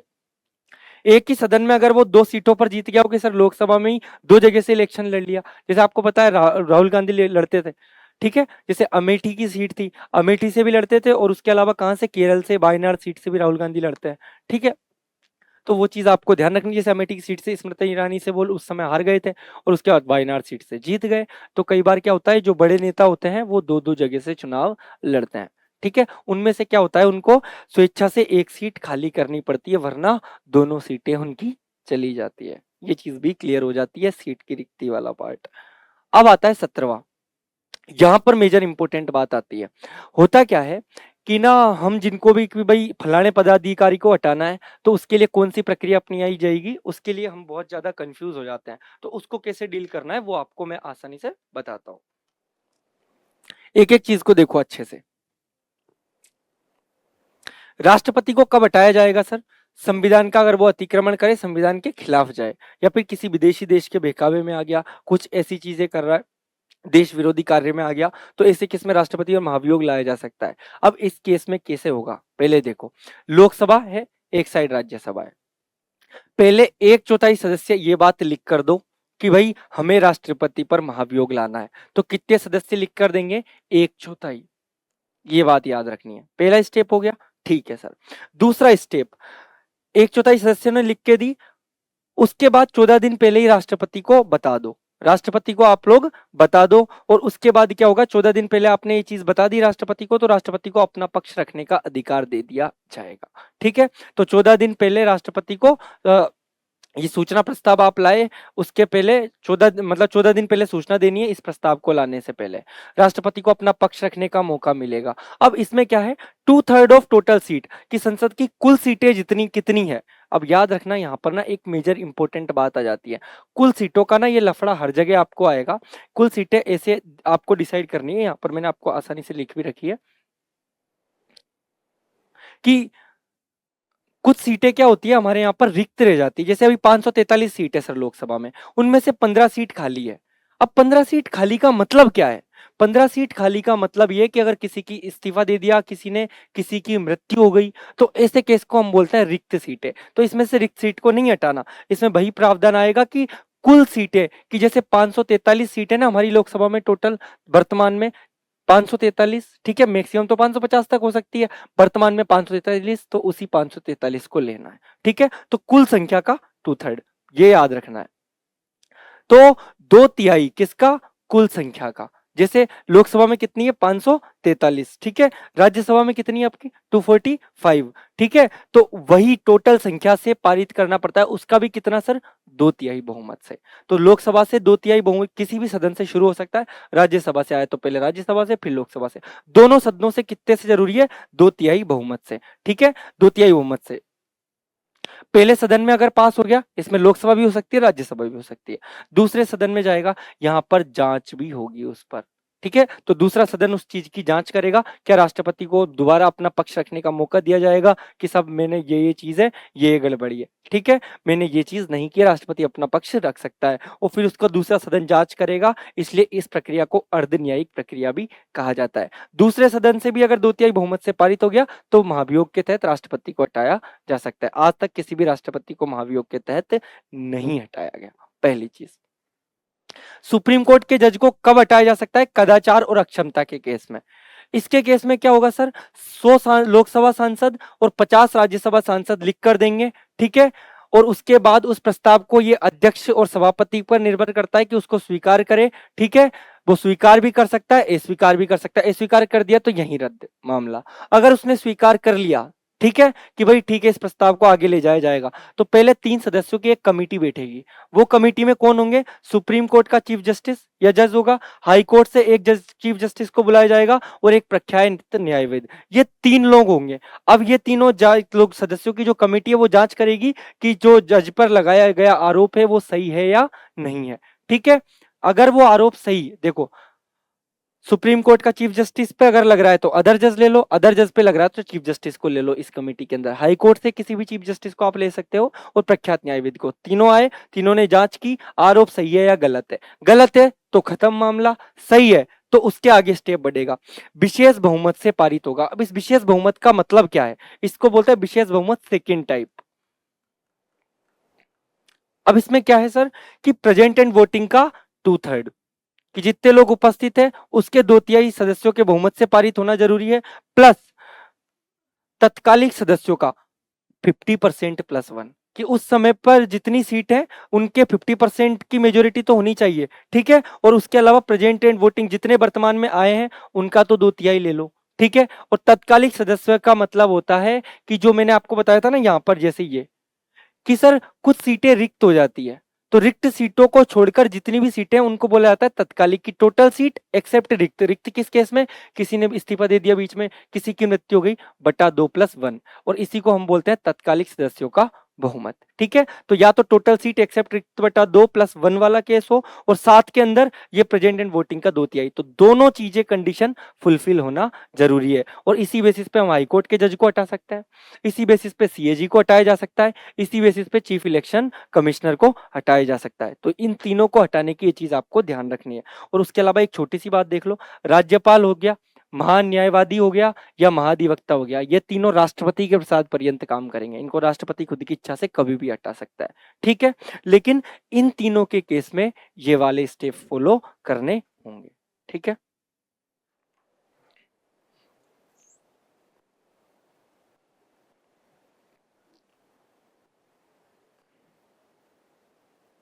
इसके अंदर तो क्या कुल सदस्यों का 2/3, कि जैसे लोकसभा में कितनी सीट है,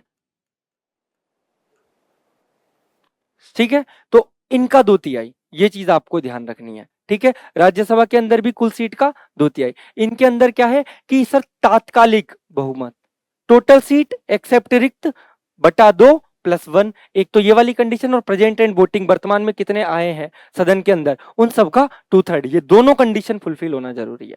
उपराष्ट्रपति को अगर हटाना है तो ऐसे केस में क्या किया जाता है, वही 14 दिन पहले नोटिस दो, राज्यसभा से ही शुरू होगा। उपराष्ट्रपति का केस मैंने बताया था, उपराष्ट्रपति राज्यसभा का सभापति होता है, इसलिए उपराष्ट्रपति पर जो महाभियोग है वो कहां से शुरू होगा, राज्यसभा से, ठीक है। इसमें ही वही तात्कालिक सदस्यों के बहुमत, राज्यसभा में 50%, ठीक है, वही वाली चीज 50% से ज्यादा, वही क्या इसकी जो सेकंड केस बताया था ना, इस केवल सेकंड केस आएगा इसमें कि तात्कालिक 50% से ज्यादा आपको चाहिए, ठीक है, किसको हटाने के लिए, उपराष्ट्रपति को हटाने के लिए, और लोकसभा में साथ में साधारण बहुमत भी जरूरी है, तो दोनों चीज याद रखना, टोटल सीट एक्सेप्ट रिक्त बटा 2+1 तो चाहिए ही, ठीक है, कि कुल सीटें उनमें से रिक्त को हटा दो तो प्रभावी बहुमत बनता है, ठीक है, इसमें प्रेजेंट एंड वोटिंग वाला खेल है ही नहीं, इसमें तो ये सर टोटल सीट कि कितनी सीट है टोटल, ठीक है, एक्सेप्ट रिक्त, रिक्त को हटा दो कि किसी की मृत्यु हो गई, किसी ने इस्तीफा दे दिया, बटा 2+1, इतने परसेंट हमें चाहिए, ठीक है, 50% + 1 एक तरीके से। तो और फिर राज्यसभा में तो क्या चाहिए, मात्र साधारण बहुमत कि प्रेजेंट एंड वोटिंग का 50%, उससे अगर पारित हो जाता है तो ये हटा दिया जाता है, कौन, उपराष्ट्रपति। राज्यसभा के उपसभापति को हटाना हो तो वही 14 दिन पहले नोटिस, ओनली कहां पे आएगा सर, राज्यसभा में, ये बात भी ध्यान रखनी है। और इसमें भी क्या है, तात्कालिक सदस्यों के बहुमत से, ठीक है, प्रभावी बहुमत मतलब 50% से ज्यादा का बहुमत चाहिए, किसको, राज्यसभा के उपसभापति को हटाने के लिए।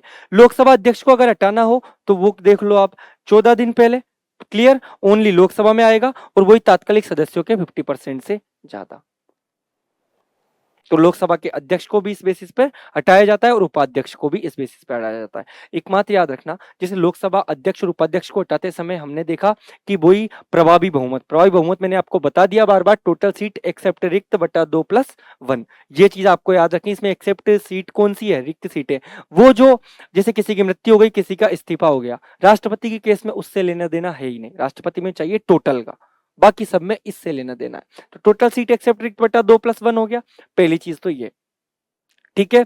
ये से अगर उपराष्ट्रपति को हटाना है तो क्या करना पड़ेगा, यही प्रभावी बहुमत, ठीक है, और राज्यसभा से तो प्रभावी बहुमत से आ जाएगा और लोकसभा से वही साधारण बहुमत से, ठीक है। राज्यसभा के उपसभापति को हटाना है तो लोकसभा से पूछने की जरूरत नहीं है, केवल राज्यसभा के अंदर ही प्रभावी बहुमत ले आओ, हट जाएगा। लोकसभा के अध्यक्ष को हटाना है, केवल लोकसभा में ले आओ, हट जाएगा, राज्यसभा में ले जाने की जरूरत नहीं है, राज्यसभा की सहमति की जरूरत नहीं है। लोकसभा के उपाध्यक्ष को हटाना है तो भी सेम काम आप करो, ठीक है, लोकसभा के अंदर ही ये प्रभावी बहुमत से उसको पारित कर दो। अगर वो प्रभावी बहुमत से पारित हो जाता है, टोटल सीट एक्सेप्ट रिक्त बटा 2+1, तो ये हट जाएगा केवल लोकसभा से, इसमें राज्यसभा में ले जाने की जरूरत इसमें भी नहीं है। केवल उपराष्ट्रपति के केस में एक्स्ट्रा चीज आती है पदेन सभापतियों में, ठीक है, ये चीज भी क्लियर।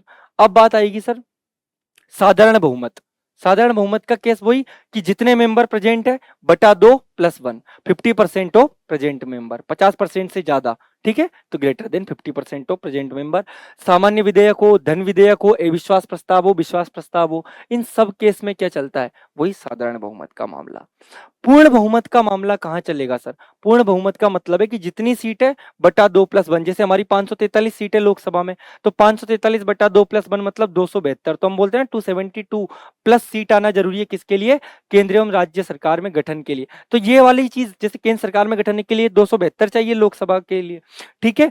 तो केवल पूर्ण बहुमत का यूज शब्द का कहां किया जाता है, पूर्ण बहुमत शब्द का यूज वहां किया जाता है या सरकार बनानी हो, ठीक है, तो सरकार को बहुमत अपना सिद्ध करना हो। पूर्ण बहुमत हो गया। साधारण बहुमत सिंपल मेजोरिटी, प्रेजेंट में जितने मेंबर आए उनका बटा 2+1, ये चीज आपको ध्यान रखनी है। अगर मैं बात करूं प्रभावी बहुमत, तो मैंने पहले ही बताया, वही रिक्त सीटों को छोड़कर जो टोटल संख्या है वो, इसी को हम बोलते हैं प्रभावी बहुमत, मतलब तात्कालिक सदस्यों का बहुमत। टोटल सीट एक्सेप्ट रिक्त बटा 2+1, जैसे मान लो 15 सीट खाली है, अभी 15 सीटों पर अभी दोबारा चुनाव होंगे, किसी ने इस्तीफा दे दिया, किसी की मृत्यु हो गई, किसी के साथ और चीज हो गई, ठीक है, तो 543 सीटों पर है टोटल, 15 खाली है, तो कितनी बची है, 528, तो इसका बटा 2+1 तो कितना आया, जैसे 265, एक तरीके से एग्जाम्पल दे रहा हूं मैं। ऐसा बहुमत चाहिए जिसको बोलते हैं प्रभावी बहुमत, क्या, टोटल सीट एक्सेप्ट रिक्त बटा 2+1। इसी से राज्यसभा में उपराष्ट्रपति को हटाया जाता है, ठीक है, राज्यसभा के अंदर, साथ में इसमें लोकसभा की सहमति भी ली जाती है आर्टिकल 67 के तहत, ठीक है। उपसभापति को हटाया जाता है राज्यसभा के को, तो राज्यसभा के उपसभापति को हटाने के लिए केवल ये वाला हिस्सा किससे पारित करा दो, राज्यसभा से। लोकसभा अध्यक्ष को हटाना है तो ये वाली चीज किससे पारित करा दो, लोकसभा से। उपाध्यक्ष को हटाना है तो ये वाली चीज किससे पारित करा दो, लोकसभा से, ठीक है, लोकसभा के उपाध्यक्ष को भी हटाना है, तो ये चीज भी क्लियर हो चुकी है आपकी अच्छे से, ठीक है। विशेष बहुमत की बात करूं तो ये है विशेष बहुमत, सेकंड टाइप बोला जाता है इस वाले को। तो इसके अंदर क्या, दोनों चीजें जरूरी है, प्रेजेंट मेंबर का 2/3, जो अपन ने बोला था तात्कालिक सदस्यों का बहुमत, है ना, ये रहा वो, तो कुल का 50%। इसके अंदर एक तो ये है सर प्रेजेंट मेंबर का 2/3, जितने सदस्य उपस्थित है उनका 2/3 तो हमें चाहिए, ठीक है, उपस्थित सदस्यों का 2/3, साथ में दोनों कंडीशन होनी चाहिए। कुल का 50%, जैसे लोकसभा में टोटल सीटें हैं, ठीक है, तो 543 है, उसका 50% से ज्यादा जैसे कितनी चाहिए, 272, ठीक है, इफेक्टिव स्ट्रेंथ का। तो इसके अंदर ये दोनों केस फुलफिल होंगे तभी संविधान संशोधन किया जाता है। सुप्रीम कोर्ट के न्यायाधीश को हटाना हो, हाई कोर्ट के न्यायाधीश को हटाना हो, सीएजी को हटाना हो, मुख्य चुनाव आयुक्त को हटाना हो, राज्य चुनाव आयुक्त को हटाना हो, राष्ट्रीय आपातकाल को संसद की स्वीकृति देनी हो, राज्यसभा के सभापति को हटाने के लिए अगर केवल राज्यसभा से बात करें, नहीं, ये वाला आप हिस्सा काट देना, ये इसमें नहीं आएगा, ठीक है। तो विशेष बहुमत सेकंड टाइप के अंदर जो जो चीजें उनको आप देख सकते हो कि ये सारी चीजें करने के लिए हमें क्या करना पड़ेगा, या तो कुल सीटें हैं उनके 50%, साथ में प्रेजेंट मेंबर का 2/3, ये दोनों चीजें आपको इससे पारित करनी पड़ेंगी, तब जाके ये चीज आप कर सकते हो। इन महत्वपूर्ण पदाधिकारी, और मैंने बता दिया सुप्रीम कोर्ट के जज को जो हटाने की बात थी वही ये सेकंड टाइप है, ठीक है। विशेष बहुमत भी, उपस्थित एवं मतदान करने वालों का 2/3 चाहिए, इसमें मिनिमम वाला कोई लफड़ा नहीं कि साथ में 50% वाला हिस्सा भी हो। ये केवल राज्यसभा यूज करती, मैंने आपको बताया था 249 के तहत कि राज्य सूची के विषय पर कानून बनाने का अधिकार इसके तहत वो संसद को देती है, याद आया। 312 के तहत नई ऑल इंडिया सर्विसेज का सिफारिश, तो इसमें तो ये दोनों कंडीशन चाहिए, इसमें केवल एक कंडीशन, प्रेजेंट मेंबर का 2/3।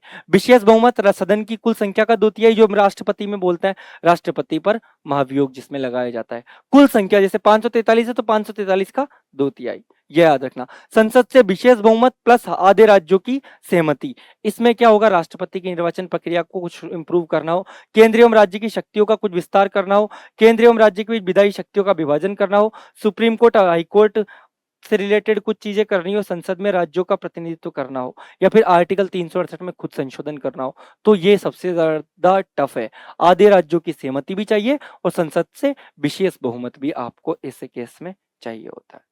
ये चीज क्लियर हुई आपको, ठीक है। विशेष बहुमत मतलब ये वाला, और साथ में आधे राज्यों की सहमति। यहां तक आपका पूरा पार्लियामेंट की ये मेजर चीजें हो गई, ठीक है। अब अपन एक एक चीज को ऐसे आगे और देखेंगे कि क्या क्या इसमें आगे है। अब देखो पहली चीज, सीट अवधि और योग्यता, 82, 83 और 84 देखते हैं। 79 में अपन ने क्या देखा, सरला, याद रखना, इसको ऐसे याद रख लेगा, संसद के आर्टिकल सरला, मतलब संसद के लिए 79, राज्यसभा की संरचना आर्टिकल 80, लोकसभा की संरचना आर्टिकल 81। पहली चीज तो ये हो गई स्ट्रक्चर, ठीक है। अब संख्या की अगर बात करें सीटों की जनगणना के बेसिस पर, तो कौन से आर्टिकल में, वो 82 के अंदर, दोनों सदनों की। प्रत्येक जनगणना के बाद पुनः समायोजन किया जाता है। परिसीमन आयोग गठित हुए थे। इसके अंदर कौन कौन होता है, पहला तो होता है अध्यक्ष, कौन, सुप्रीम कोर्ट का रिटायर्ड जज, दूसरा होता है मुख्य चुनाव आयुक्त, और तीसरा होता है संबंधित राज्य का चुनाव आयुक्त। परिसीमन आयोग का गठन इस बेसिस पे किया जाता है कि किस राज्य को कितनी सीट देनी है पार्लियामेंट में। अब तक 4 बार हुआ इसका गठन, 1952 में, 1962 में, 1972 में और 2002 में। चौथे में इन्होंने बताया कि 2001 की जनगणना का यूज करेंगे हम, ठीक है। तभी तो बोलते हैं, जैसे संविधान सभा में भी हमने क्या रखी थी, हर 10 लाख पर एक विधायक, ठीक है। तो वो एक सांसद का चुनाव किया जाता था, हर 10 लाख लोगों पर एक व्यक्ति का चुनाव प्रतिनिधित्व दिया गया था, किसके अंदर, संविधान सभा में। वैसे कि वैसे इसमें भी जनसंख्या को आधार बनाया गया है, और निर्वाचन क्षेत्रों में सीट की संख्या 2026 तक फिक्स कर दी कि 2026 तक इतनी ही सीट्स दी जाएंगी। राजस्थान में जैसे अगर कितनी 200 सीटें हैं, तो राजस्थान को 200 सीटें दी गई है। कब तक है ये हिस्सा, 2026 तक। 2026 के बाद इसको अपडेट किया जाएगा वहां की जनसंख्या के अनुसार, हर क्षेत्र की के अनुसार, ठीक है। 84वें और 87वें संविधान संशोधन अधिनियम में भी ये बात कही गई कि सीटों की संख्या कितनी होगी, 2026 तक फिक्स होगी, ठीक है। तो परिसीमन आयोग का गठन अब तक कितनी बार हुआ है, 4 बार। इंपोर्टेंट है, याद रखना है, 1952, 62, 1972 और 2002। 1952, 1962, 1972 और 2002, ठीक है। 4 चीजें तो ये, अध्यक्ष होगा, मुख्य चुनाव आयुक्त होगा, संबंधित राज्य का चुनाव आयुक्त होगा परिसीमन आयोग के अंदर। और परिसीमन आयोग ही क्या कार्य करेगा कि उस क्षेत्र की जनगणना के अनुसार सीटों का समायोजन करेगा कि प्रत्येक राज्य में कितनी कितनी विधानसभा सीटें देनी है, ठीक है। लोकसभा में कितना कितना प्रतिनिधित्व देना है, वो सब सारी चीजें। अवधि, अब याद रखना, इसको कैसे याद रखना, 82, 83, 84 को से, सीट एस से, ठीक है। तो जनगणना के अनुसार सीट बांटी जाएगी, ए से, अवधि से, 84 में आ जाएगी अवधि। राज्यसभा विघटित नहीं होती, ये हमें पता है। लोकसभा का कार्यकाल 5 साल का होता है, ये भी हमें पता है। 42वें संविधान संशोधन 1976 में इंदिरा गांधी ने जब इमरजेंसी के समय पे उस समय ये कर दिया था कि लोकसभा का कार्यकाल बढ़ा दिया, कितना, 5 से 6 साल। फिर 44वें संविधान संशोधन 1978 हुआ और उसमें वापस 6 से 5 साल कर दिया गया, किसके कार्यकाल को, लोकसभा के कार्यकाल को। पहली चीज क्लियर, अवधि हो गई। योग्यताएं, 84 में योग्यताएं, योग्यताएं किसकी सर, सांसदों की। भारत का नागरिक हो, लोकसभा के एमपी की मिनिमम एज कितनी होनी चाहिए, 25 साल। राज्यसभा के एमपी की मिनिमम एज कितनी होनी चाहिए, 30 साल। और जनप्रतिनिधित्व एक्ट 1951 के तहत कोई भी भारतीय नागरिक किसी भी राज्य से राज्यसभा का चुनाव लड़ सकता है, ये बात याद रखना। जैसे मनमोहन सिंह पहले राजस्थान से लड़कर गए थे, ठीक है, अब तो नहीं रहे, पर पहले जब राज्यसभा में सांसद थे तो राजस्थान से ही वो जीत कर गए थे, जबकि वो है कहां से, पंजाब से। तो कोई व्यक्ति किसी भी राज्य से राज्यसभा का चुनाव लड़ सकता है, ये बात ध्यान रखनी है। और लोकसभा का भी लड़ सकता है, क्लियर बात है, ठीक है। मनमोहन सिंह कहां से जीते, राजस्थान से। लोकसभा में भी सेम चीज है, तो ये चीज भी आपकी क्लियर हो गई। उसके अलावा 102 में आगे आएगा, ये तो हो गई योग्यता, क्या होना चाहिए। 102 के अंदर सांसदों में क्या नहीं होना चाहिए, पागल, दिवालिया, वो सारी चीजें जो जो सांसदों की अयोग्यता है वो सब कुछ की, भाई पागल ना हो, दिवालिया ना हो, ठीक है। और उसके अलावा भारत के अंदर एक वोटर भी हो, ठीक है। ये सारी चीजें कि भाई क्या क्या चीज नहीं होनी चाहिए वो तो आ जाएगी इधर, और यहाँ पर जो जो चीजें होना जरूरी है, ठीक है। 84 और 102 हो गया। 85 में मैंने बताया अभी तक आपको, सरला, संसद, राज्यसभा, लोकसभा। 79, 80, 81, ठीक है, से।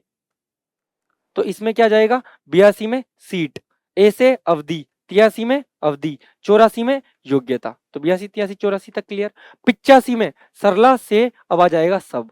अब सबको कैसे याद रखना है, एस से सत्र, सत्राहुत, सत्रावसन। ए से अभिभाषण, बी से विशेष अभिभाषण, ये चीज याद रखनी है।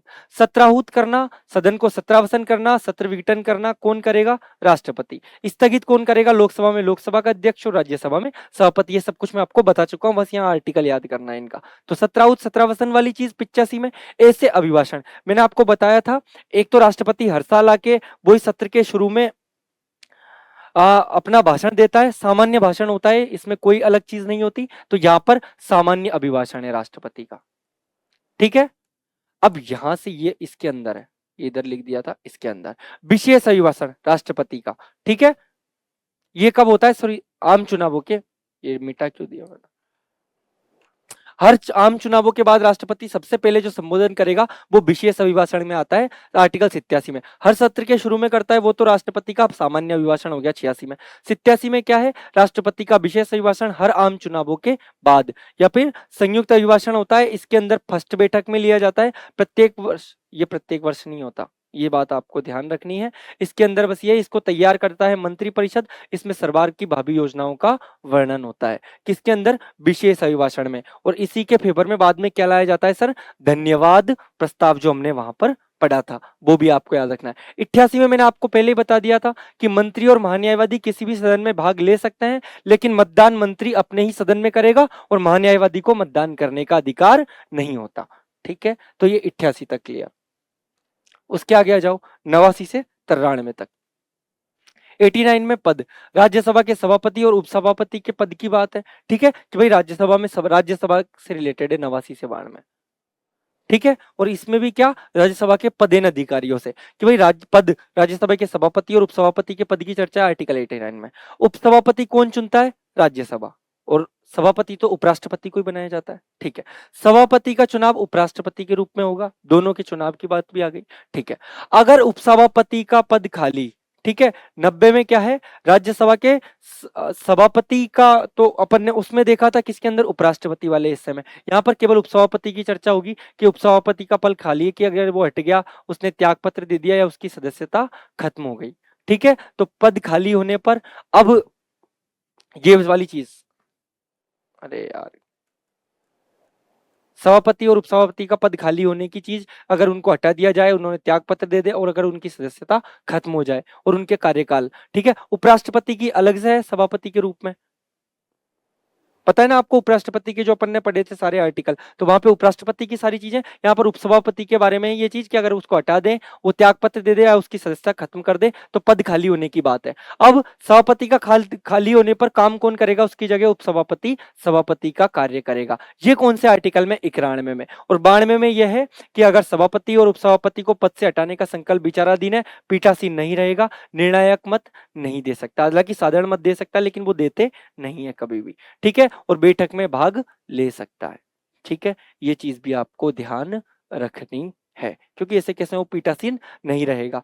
तो 89 में राज्यसभा के सभापति और उपसभापति की बात आ जाएगी कि इनके अध्यक्ष होंगे, पद होगा, ठीक है। 90 में उपसभापति का पद खाली। 91 में कि भाई सभापति का पद खाली होने पे उसकी जगह काम कर सकता है कौन, उपसभापति। और 92 में ये दोनों पीठासीन अधिकारी नहीं रहेंगे, इनको हटाने का संकल्प विचाराधीन है। तो 93 96 सेम चीज। 93 के अंदर लोकसभा के अध्यक्ष और उपाध्यक्ष के पद की बात है, दोनों को कौन चुनेगा, लोकसभा। 94 में लोकसभा अध्यक्ष का पद खाली हो तो अध्यक्ष की पद खाली होने की बात है कि अगर उसको हटा दे, त्याग पत्र दे दे, सदस्यता रद्द हो जाए वो, तो अध्यक्ष और उपाध्यक्ष का पद खाली होने की बात किसके अंदर है, 94 में। 95 में क्या है कि लोकसभा अध्यक्ष का पद अगर खाली हो जाए, उसकी जगह काम कौन करेगा, लोकसभा का उपाध्यक्ष। और अगर उसका ही पद खाली हो जाए, उसकी जगह काम कौन करेगा, अन्य व्यक्ति जो लोकसभा नियुक्त करे। सेम टू सेम 89 से 92 जैसे ये चलेगा, ऐसे 93 से 96 ये चलेगा। इसमें बस सभापति और उपसभापति, इसमें अध्यक्ष और उपाध्यक्ष, ये राज्यसभा के लिए, लोकसभा के लिए। इसमें ही वही अध्यक्ष और उपाध्यक्ष को पद से हटाने की बात, मतलब अगर हटाने का संकल्प विचाराधीन है तो वही वाली बात है कि सदन की कार्यवाही में भाग ले सकते हैं लेकिन सर निर्णायक मत नहीं देंगे, ठीक है। और उस समय पीठासीन अधिकारी नहीं रहेंगे, ठीक है। यहां तक आप लोगों को अच्छे से क्लियर। तो ये 96 तक क्लियर हो गया। मैंने बोला सरला 79 80 81, ठीक है। से सीट वही परिसीमन आयोग वाला, तो ये 82 हो गया। ए से अवधि दोनों की 83 हो गया। योग्यता सांसदों की 84 हो गया। अयोग्यता वही 102 में आ जाएगी, ठीक है। उसके बाद में से सब सदन में अभी जो 17 वसन करना वो सब 85 में आ जाएगा। 86 में अभिभाषण आ जाएगा राष्ट्रपति का सामान्य वाला। 20 से विशेष अभिभाषण 87 में। अब मंत्री और महान्यायवादी M&M ये एक जैसे है ना दोनों अक्षर, ऐसे ही 88 के अंदर भी दोनों अक्षर एक जैसे होते हैं, तो इससे याद रह जाएगा ये मंत्री और महान्यायवादी को जो अधिकार है वहां पर कि भाई सदन की कार्यवाही में भाग ले सकते हैं लेकिन मतदान अपने ही सदन में करेंगे। 88 हो गया। फिर सर 89 से 92 किसका है, राज्यसभा के सभापति और उपसभापति से रिलेटेड है, ठीक है। कि सर 89 में तो इनके पद की चर्चा है, 90 में इनका पद खाली होने की चर्चा है, 91 में पद खाली होने पर उसकी जगह कि भाई सभापति की जगह काम कौन करेगा, उपसभापति करेगा। उपसभापति भी नहीं है तो कौन करेगा, राज्यसभा द्वारा नियुक्त कोई व्यक्ति करेगा। और 92 में क्या है, दोनों पीठासीन अधिकारी नहीं रहेंगे अगर उनका हटाने का संकल्प विचाराधीन है। और वही 93 से 96 सेम चीज है, 93 94 95 96 वही लोकसभा अध्यक्ष और उपाध्यक्ष के पद की चर्चा है। इनमें अगर ये हट जाए, ये त्याग पत्र दे दे कुछ ऐसी कंडीशन, तो इनके पद के खाली होने की चर्चा है। पद खाली होगा तो उसका वहन कौन करेगा, कि अध्यक्ष का खाली है तो उसका कौन करेगा सर, उपाध्यक्ष करेगा। उपाध्यक्ष का भी खाली है तो जो व्यक्ति को वो नियुक्त करेंगे वो करेगा, ठीक है। 96 में क्या है, कब पीठासीन अधिकारी नहीं रहेंगे, जब उनको हटाने का संकल्प विचाराधीन है, ऐसे कैसे वो निर्णायक मत नहीं दे सकते। तो 96 तक क्लियर हो गए यहाँ तक। 97 में वेतन एवं भत्ते, लोकसभा अध्यक्ष और उपाध्यक्ष, राज्यसभा के सभापति और उपसभापति, इन दोनों का वेतन कौन तय करेगी, संसद। उपराष्ट्रपति को वेतन राज्यसभा के सभापति होने के नाते दिया, याद रखना उपराष्ट्रपति को जो वेतन मिलता है वो उपराष्ट्रपति होने के नाते नहीं मिलता, किस नाते मिलता है, राज्यसभा के सभापति होने के नाते दिया जाता है, पहली चीज, ठीक है। 98 में क्या है सर, संसद का सचिवालय की चर्चा है। प्रत्येक सदन का एक सचिवालय होगा और उस वही कर्मचारियों की भर्ती, सेवा शर्त, इनका निर्धारण कौन करेगी सर, संसद। तो दोनों का सचिवालय होता है और ज्यादा ताकतवर किसका सचिवालय होता है, हमेशा लोकसभा का, ये भी आपको ध्यान रखना है। और यहीं पर सारे आईएएस अधिकारी बैठते हैं, जो सीनियर आईएएस होते हैं 10-10 15-15 20-20 साल के अनुभव वाले, सारे आईएएस ऑफिसर बैठते हैं। यही देश की मेजर पॉलिसीज बनाई जाती है, ठीक है। 99 में सांसदों की शपथ की चर्चा है। तो सांसदों की शपथ की चर्चा कौन से में है सर, 99 में, जैसे लोकसभा में कौन दिलाएगा, प्रोटेम स्पीकर, और राज्यसभा में सभापति यानी कि उपराष्ट्रपति। राज्यसभा में प्रोटेम स्पीकर जैसा कोई मामला नहीं होता। ठीक है। 100 में गणपूर्ति कि अगर इनकी कार्यवाही चलने के लिए कितने सदस्य होना जरूरी है मिनिमम सर? 1/10, 1/10 10 सदस्यों की उपस्थिति जरूरी है किसी मुद्दे पर चर्चा करने के लिए, सरकार के सदन के कार्य करने के लिए। ठीक है। तो इस 97 से 100 तक याद रखना। किससे याद रखोगे? पेशे से सच्ची शपथ ली किसने? गणेश ने। तो 97 में पेशा हो गया, सच्ची से सचिवालय, और उसके बाद में 97 98 पेशे से सच्ची शपथ, 99 किसकी? सांसदों की, और 100 में क्या? गणेश ने। तो 97 से लेके 100 तक आपके सारे आर्टिकल इससे हो गए, 97, 98, 99 और 100। Is it clear to all of you? 97, 98, 99 और 100। ठीक है, ये भी क्लियर हो गया। 101 की अगर मैं बात करूं, सांसदों का स्थान रिक्त। कई बार वही वाली चीज आ गई इसमें, 2 जगह से आप नहीं लड़ सकते। ठीक है, मतलब लड़ तो सकते हो, जैसे कोई आदमी विधानसभा से भी निर्वाचित हो गया, लोकसभा से भी जीत गया, तो 2 विधानमंडल और संसद से एक साथ नहीं, संसद के दोनों सदनों से भी एक साथ नहीं, संसद के एक सदन में भी 2 सीटें एक साथ नहीं, तो वो सारे प्रावधान संसद का स्थान रिक्त करने के केस, ऐसे केस में 101 के अंदर है। ये चीज भी आपको याद रखना है। 102 में क्या है? सांसदों की अयोग्यताएं, कि भाई सर वो लाभ का पद पर नहीं हो, पागल ना हो, दिवालिया ना हो, और 10वीं अनुसूची के तहत मतलब दल बदल के तहत भी अयोग्य ना हो, जनप्रतिनिधित्व एक्ट के तहत भी अयोग्य ना हो। जनप्रतिनिधित्व एक्ट के तहत तो इसकी अयोग्यता पर निर्णय करेंगे राष्ट्रपति निर्वाचन आयोग के कहने पे, और दल बदल के मामले में कौन करेगा? लोकसभा के अंदर लोकसभा का अध्यक्ष और राज्यसभा में राज्यसभा का सभापति। ये चीज भी आपको क्लियर रखनी है। 102 में सांसदों की अयोग्यता हो गई। ठीक है, तो 101 में पद खाली और 102 में अयोग्यता। 103 में अयोग्यता पर निर्णय वाली बात आ गई। सांसदों की अयोग्यता पर निर्णय कौन लेगा? राष्ट्रपति। किसके केस में? जनप्रतिनिधित्व एक्ट के केस में, और निर्वाचित आयोग की सलाह से। तो इसमें जो राष्ट्रपति की शक्ति, उसके बारे में 103 के अंदर। ठीक है। 104 के अंदर फाइन की बात है। अवैध रूप से सदन की कार्यवाही या बैठक में आप भाग नहीं ले सकते।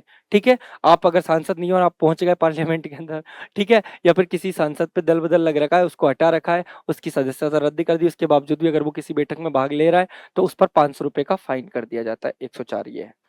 ठीक है, 97 से लेके 104 आप एक बार अच्छे से देख लो। सच्ची शपथ गणेश, ठीक है, तो ये गणपूर्ति हो गई, पैसे से सच्ची शपथ ली गणेश ने। 4 तो ये हो गए, 97, 98, 99, 100। 101 में संसद में अयोग्यता, वो पद रिक्त की बात है, 2 जगह से चुनाव नहीं लड़ सकते। 102 और 103 आपको याद रखना है कि सर 102 में तो सांसदों की अयोग्यता की बात है, 103 में अयोग्यता पर निर्णय लेने वाली राष्ट्रपति की शक्ति। दल बदल वाली तो कौन लेगा? लोकसभा अध्यक्ष। ठीक है, 104 में फाइन की बात है। 104 में क्या जाएगा सर? फाइन। तो 97 से 104 क्लियर हुआ। मैंने कहा पैसे से, तो वही वेतन एंड भत्ते वाली बात आ गई 97 में। 98 में सच्ची शपथ तो क्या हो गया? संसद का सचिवालय। 99 में क्या जाएगी? सच्ची शपथ लेगा। 100 में क्या जाएगी? गणेश, मतलब कोरम यानी गणपूर्ति, 1/10 सदस्य होने चाहिए।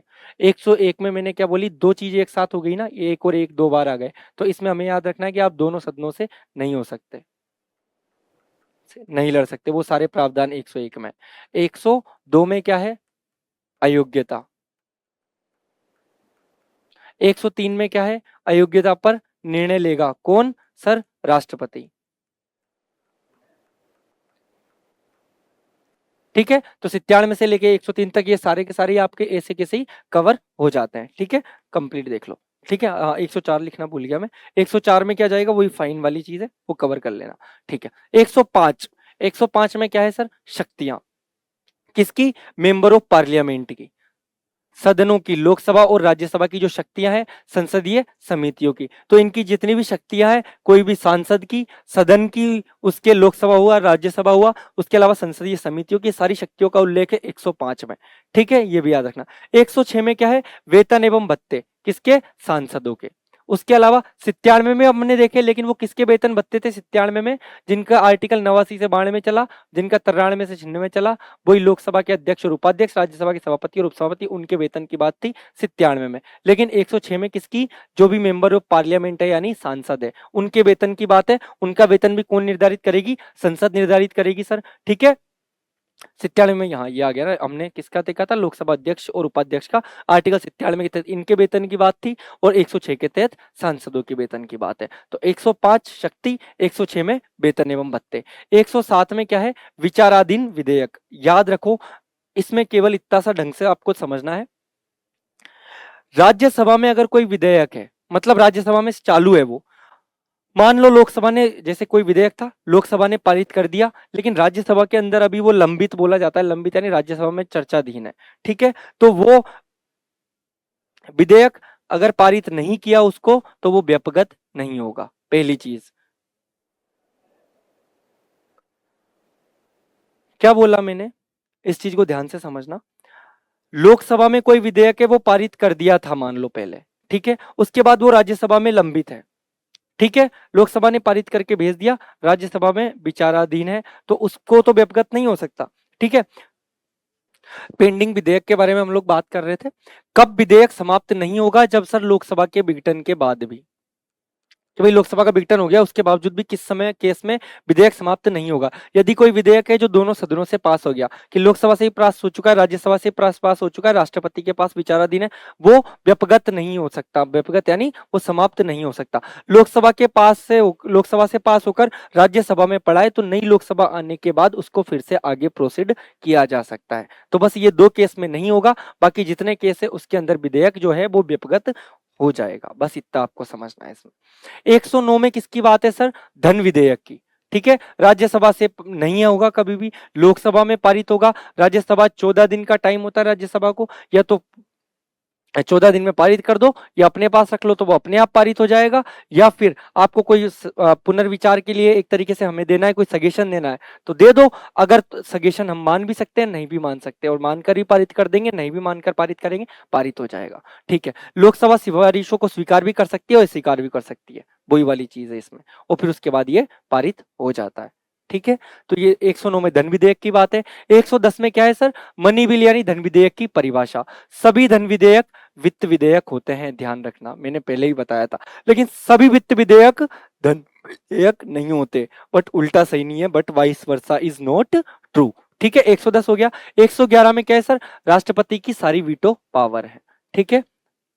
याद रखना, राष्ट्रपति के पास कौन सी वीटो नहीं है, किसी बिल को पूरी तरह खत्म नहीं कर सकता बस वो, बाकी वो क्या कर सकता है, पुनर्विचार के लिए ही लौटा सकता है, या अपनी जेब में रख ले उस बिल को। लेकिन अगर दोबारा आ गया, वो एक बार ही पुनर्विचार के लिए लौटा सकता है। दोबारा पारित हो गया अगर कोई चीज आ गई, तो वो राष्ट्रपति को पारित करना अनिवार्य हो जाती है, ठीक है। 112 में क्या है सर, बजट शब्द कहीं भी मेंशन नहीं है हमारे संविधान में। क्या लिख रखा है, वार्षिक वित्तीय विवरण। सरकार को अपनी आय और व्यय का लेखा जोखा रखना होगा, कितनी आपकी आय हो रही है, कितना आपका व्यय हो रहा है, वो आप बताओगे 112 में। 113 में कि भाई ठीक है, बजट लाने के लिए सबसे पहले सभी मंत्रालय अपना अनुमानित व्यय देते हैं, कि शिक्षा मंत्री ने दे दिया कि हमें एजुकेशन के लिए इतना खर्चा लगेगा, यही स्कीम लानी है, ठीक है। उसके अलावा ट्रांसपोर्ट मंत्री ने दे दिया कि भाई ये रोड एंड ट्रांसपोर्ट मिनिस्टर ने, नितिन गडकरी साहब ने दे दिया इतना चाहिए, ठीक है। पर्यावरण मंत्री ने अलग दे दिया, ठीक है। तो अलग अलग मंत्री अपना अनुमानित व्यय देते हैं, इसको बोलते हैं प्राक्कलन, पहले से आकलन करना कितना खर्च होगा, ठीक है।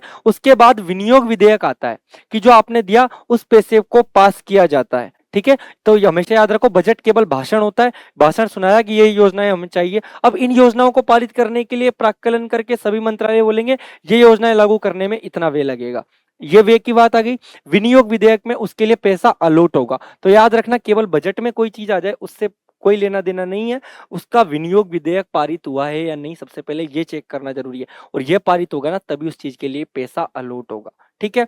उसके अलावा अतिरिक्त अनुदान की योजना में, जैसे इन्होंने मांगे थे किसी चीज के लिए कि ठीक है सर फला ब्रिज बनाना है, वो वाली योजना है, पुल बनाने की, उसके तहत 5,000 करोड़ चाहिए, लेकिन उसमें और ज्यादा पैसा खर्च हो रहा है। तो जो एक्स्ट्रा पैसा चाहिए अतिरिक्त अनुदान की योजना में धन अपर्याप्त रहा, अब और चाहिए, उसके लिए कौन सा लाया जाएगा, आर्टिकल 115 के तहत अतिरिक्त अनुदान।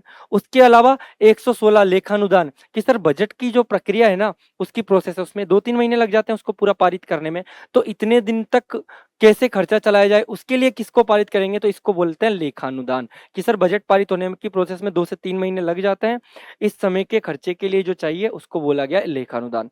117 में क्या आ जाएगा सर, वित्त विधेयक, ठीक है। तो प्रत्येक वित्त विधेयक धन विधेयक नहीं होता, ठीक है, क्योंकि वित्त विधेयक में तो पैसे की कई सोर्सों से आएगा उस बारे में भी चर्चा होगी, जाएगा उस बारे में भी चर्चा होगी, योजनाओं की भी चर्चा होगी, और मनी बिल के अंदर स्पेशली खर्च की बात होगी कंप्लीट, ये ध्यान रखना है। ठीक है, 117 तक हो गया,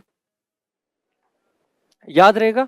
109 में धन विधेयक, 110 में धन विधेयक की चर्चा, ठीक है। 111 में वीटो पावर आ गई, 112 में बजट, 113 में प्राक्कलन, बजट के बाद प्राक्कलन हो गया, फिर विनियोग विधेयक हो गया, फिर अतिरिक्त अनुदान हो गया, फिर लेखानुदान हो गया, फिर वित्त विधेयक हो गया। 117 तक क्लियर आप लोगों को, 109 से 117 तक। और उसके अलावा 105 में वही शक्तियां, 106 में वेतन एवं भत्ते, 107 में पेंडिंग विधेयक। हाँ, 108 आर्टिकल में क्या था सर, ज्वाइंट सेशन की बात थी, जो हमने पहले ही पढ़ लिया है, संयुक्त अधिवेशन। 109 में धन विधेयक, वही क्या, 108 में तो क्या है सर, ज्वाइंट सेशन। 109 में क्या है सर, मनी बिल, धन विधेयक, ठीक है, मनी बिल की चर्चा है 109 में। 110 में इसकी परिभाषा है, किसकी, धन विधेयक की। तो धन विधेयक के प्रावधान और प्रोसेस तो 109 में है, और इसकी परिभाषा 110 में है। ठीक है, ये चीज आपको ध्यान रखनी है। 111 में क्या है सर, राष्ट्रपति की वीटो पावर। 112 में क्या था सर, बजट। 113 में क्या है, बजट का नेक्स्ट स्टेप क्या होता है कि मंत्री बताता है कि इस भाषण में कितने पैसे खर्च होंगे, तो वही प्राक्कलन। 114 में क्या स्टेप लिया जाएगा सर, आपने बता दिया, भाषण पढ़ दिया पूरा, भाषण का आपने प्राक्कलन करके रख दिया कि भाई इस चीज में इतना इतना पैसा जाएगा। ठीक है, 113 में, 114 के तहत विनियोग विधेयक के तहत वो पैसा आपको अलॉट होगा। अब मान लो अलॉट कम हुआ, एक्स्ट्रा पैसा चाहिए, तो ये अतिरिक्त अनुदान में आ जाएगा 115 में, अनुदान। ठीक है, 116 के तहत अगर इस पूरी प्रोसेस में बहुत सारा टाइम चला जाता है, तो उसके दौरान खर्चा चलाने के लिए भी तो पैसा चाहिए, इसमें आ जाएगा लेखानुदान। और 117 में क्या जाएगा सर, वित्त विधेयक, वित्त विधेयक। 112 से 117, पूरा 108 से 117 तक आप लोगों को क्लियर हो गया होगा। अब 118 कार्य विधि एवं संचालन के नियम, दोनों सदन स्वयं बनाएंगे, लोकसभा में लोकसभा, राज्यसभा राज्यसभा के। तो 118 में इनकी कार्य विधि और संचालन के नियम है। 119 में क्या है कि कुछ मामले जो संसदीय समितियों को दिए जाते हैं, फिर उनमें चर्चा की जाती है, जैसे कि सर एग्जाम्पल के लिए वित्तीय मामले, कि सर पैसे का मामला थोड़ा कठिन होता है, उस पर डायरेक्ट सदन में चर्चा करने से पहले कमिटीज को दिया जाता है कि आप पहले इनकी जांच पड़ताल कर लो, सही से इनमें क्या क्या चीज अमेंडमेंट करनी है, सुधार करनी है, उसके बाद वो रखा जाएगा। तो 119 हो गया। 120 के अंदर किसकी बात है, भाषा, संसद में प्रयोग की जाने वाली भाषा की बात है कि सर जो संसद के अंदर भाषा है वो कौन सी कार्यवाही किस किस में होगी, हिंदी और इंग्लिश, ये दो का यूज कर सकते हो आप, वहां बोलने के लिए, वहां लिखने के केस में भी ये दो लैंग्वेज का यूज होगा। ठीक है, और उसके अलावा क्या है कि अगर कोई सदस्य अपनी बात अपनी मातृभाषा में रखना चाहता है, तो पीठासीन अधिकारी किसी सदस्य को मातृभाषा में बोलने की अनुमति भी दे सकता है। ठीक है, 120 क्लियर। 121 में क्या है, संसद सुप्रीम कोर्ट के मामले में अनावश्यक दखलंदाजी नहीं करेगी। ठीक है, सीधे संसद को क्या काम करना है, साइलेंटली अपना महाभियोग ले आओ, बस फालतू बकवास नहीं करनी बीच बीच में। ठीक है, उसके अलावा सुप्रीम कोर्ट संसद के मामले में बार बार दखलंदाजी नहीं करेगा संसद की कार्यवाही में। इसलिए आपने देखा होगा पार्लियामेंट में वो अपनी इच्छा अनुसार किसी भी भाषा का यूज करते रहते हैं, अनसंट वहां कुछ भी बोल सकते हैं, क्योंकि और वहां पर उस पर फिर आप कोर्ट केस या एफआईआर नहीं कर सकते उनके संसद में बयानबाजी पर, क्योंकि संसद को इस चीज से छूट दी गई है। ठीक है, तो सुप्रीम कोर्ट संसद की कार्यवाही में कभी भी दखलंदाजी नहीं करेगी। ठीक है, वो ज्यादा से ज्यादा क्या कर सकती है, उन्होंने जो एक्ट बनाया उसका न्यायिक पुनरावलोकन कर लेगी, बस, बाकी और किसी चीज में कुछ भी नहीं कर सकते। ठीक है, उसके अलावा 123 मैंने बताया राष्ट्रपति को अध्यादेश जारी करने की शक्ति है। 143 में क्या है, सुप्रीम कोर्ट का परामर्शदायी निर्णय, परामर्शदायी निर्णय, कि राष्ट्रपति चाहे तो सुप्रीम कोर्ट के जो चीफ जस्टिस है उनसे किसी मामले पर एडवाइस ले सकता है। इसमें सुप्रीम कोर्ट के चीफ जस्टिस के पास ऑप्शन है कि वो एडवाइस दे भी ना भी दे। अगर उसने एडवाइस दे दी, उसके बाद राष्ट्रपति के पास भी ऑप्शन है कि उस एडवाइस को माने या ना माने। ठीक है, ये भी हो गया। 330 में लोकसभा में एससी में एसटी के आरक्षण की चर्चा है। 331 में लोकसभा में एंग्लो इंडियन की चर्चा है। ठीक है भाई, एंग्लो इंडियन को जो आरक्षण दिया जाता था उसकी, और इसको 104 में कॉन्स्टिट्यूशन अमेंडमेंट एक्ट के तहत समाप्त कर दिया गया है। ठीक है, 2019 में। ये चीज भी आप लोगों को क्लियर रखनी है। ठीक है, तो ये सारा पार्ट आपका कंप्लीट होता है यहां तक। तो तो हमने क्या क्या कंप्लीट कर लिया।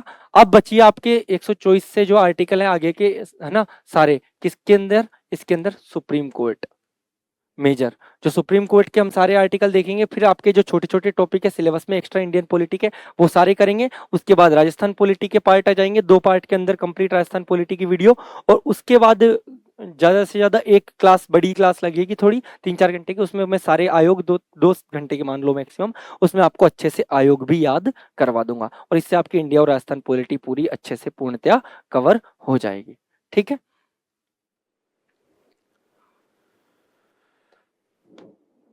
तो ये अपन ने कंप्लीट देख लिया, है ना। आर्टिकल को आप एक बार और देख सकते हो। 52 से 61 मैंने क्या बताया था, पकानिको का द्वयोदशम पद, कार्यपालिका का प्रधान, निर्वाचन, कोटा, कार्यकाल, दोबारा निर्वाचन, योग्यता, शपथ, है ना, और महाभियोग, ये देख लिया था 52 से 61 में। 62 में मैंने बोला था पद खाली की बात है।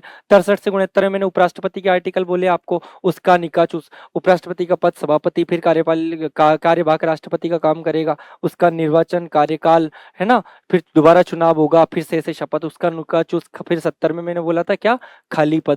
71 में मैंने बोला सुप्रीम कोर्ट के और उनके बीच में क्या बोलते हैं, राष्ट्रपति और उपराष्ट्रपति के चुनाव का अगर कोई भी हल होगा वो कहाँ निकलेगा, सुप्रीम कोर्ट में। 72 में मैंने क्या बोला, समाधान शक्तियां किसकी, राष्ट्रपति की, सारी समाधान शक्तियों को हमने देखा। ठीक है, 73 में संघ की कार्यपालिका शक्ति का विस्तार कर सकते हैं वो। 74 में मैंने बोला राष्ट्रपति की सहायता के लिए मंत्रिपरिषद होगी और उसका मुखिया प्रधानमंत्री होगा। 75 में मैंने बोला इनकी नियुक्ति, शपथ और इनको हटाने, इन सबके प्रावधान किसमें है, 75 में। ठीक है, ये सारी चीजें भी होगी।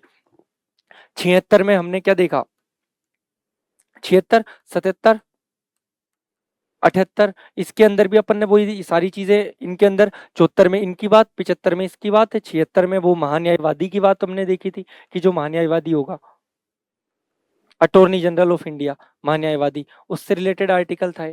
ठीक है, समझ में आ गया। 77 में क्या देखा था अपन ने कि सभी कार्य प्रधान राष्ट्रपति के नाम पर किए जाएंगे। 78 में प्रधानमंत्री का कर्तव्य राष्ट्रपति को हर कार्य चीज की सूचना देना। 79 से 81 मैंने क्या बोला था आपको, 79, 80, 81 सरला, संसद, राज्यसभा, लोकसभा, इसकी बात हमने की थी। 79, 80, 81 में सरला से, फिर 82, 83, 84 में सीट अवधि, योग्यता, ये वाली चीज अपने चली थी। ठीक है सर, सीट अवधि और योग्यता वाली चीज। 85 के अंदर, 85, 86, 87 में मैंने क्या बोला था, सब 17 वसन, अभिभाषण, विशेष अभिभाषण, 85, 86, 87 आर्टिकल देख लिया।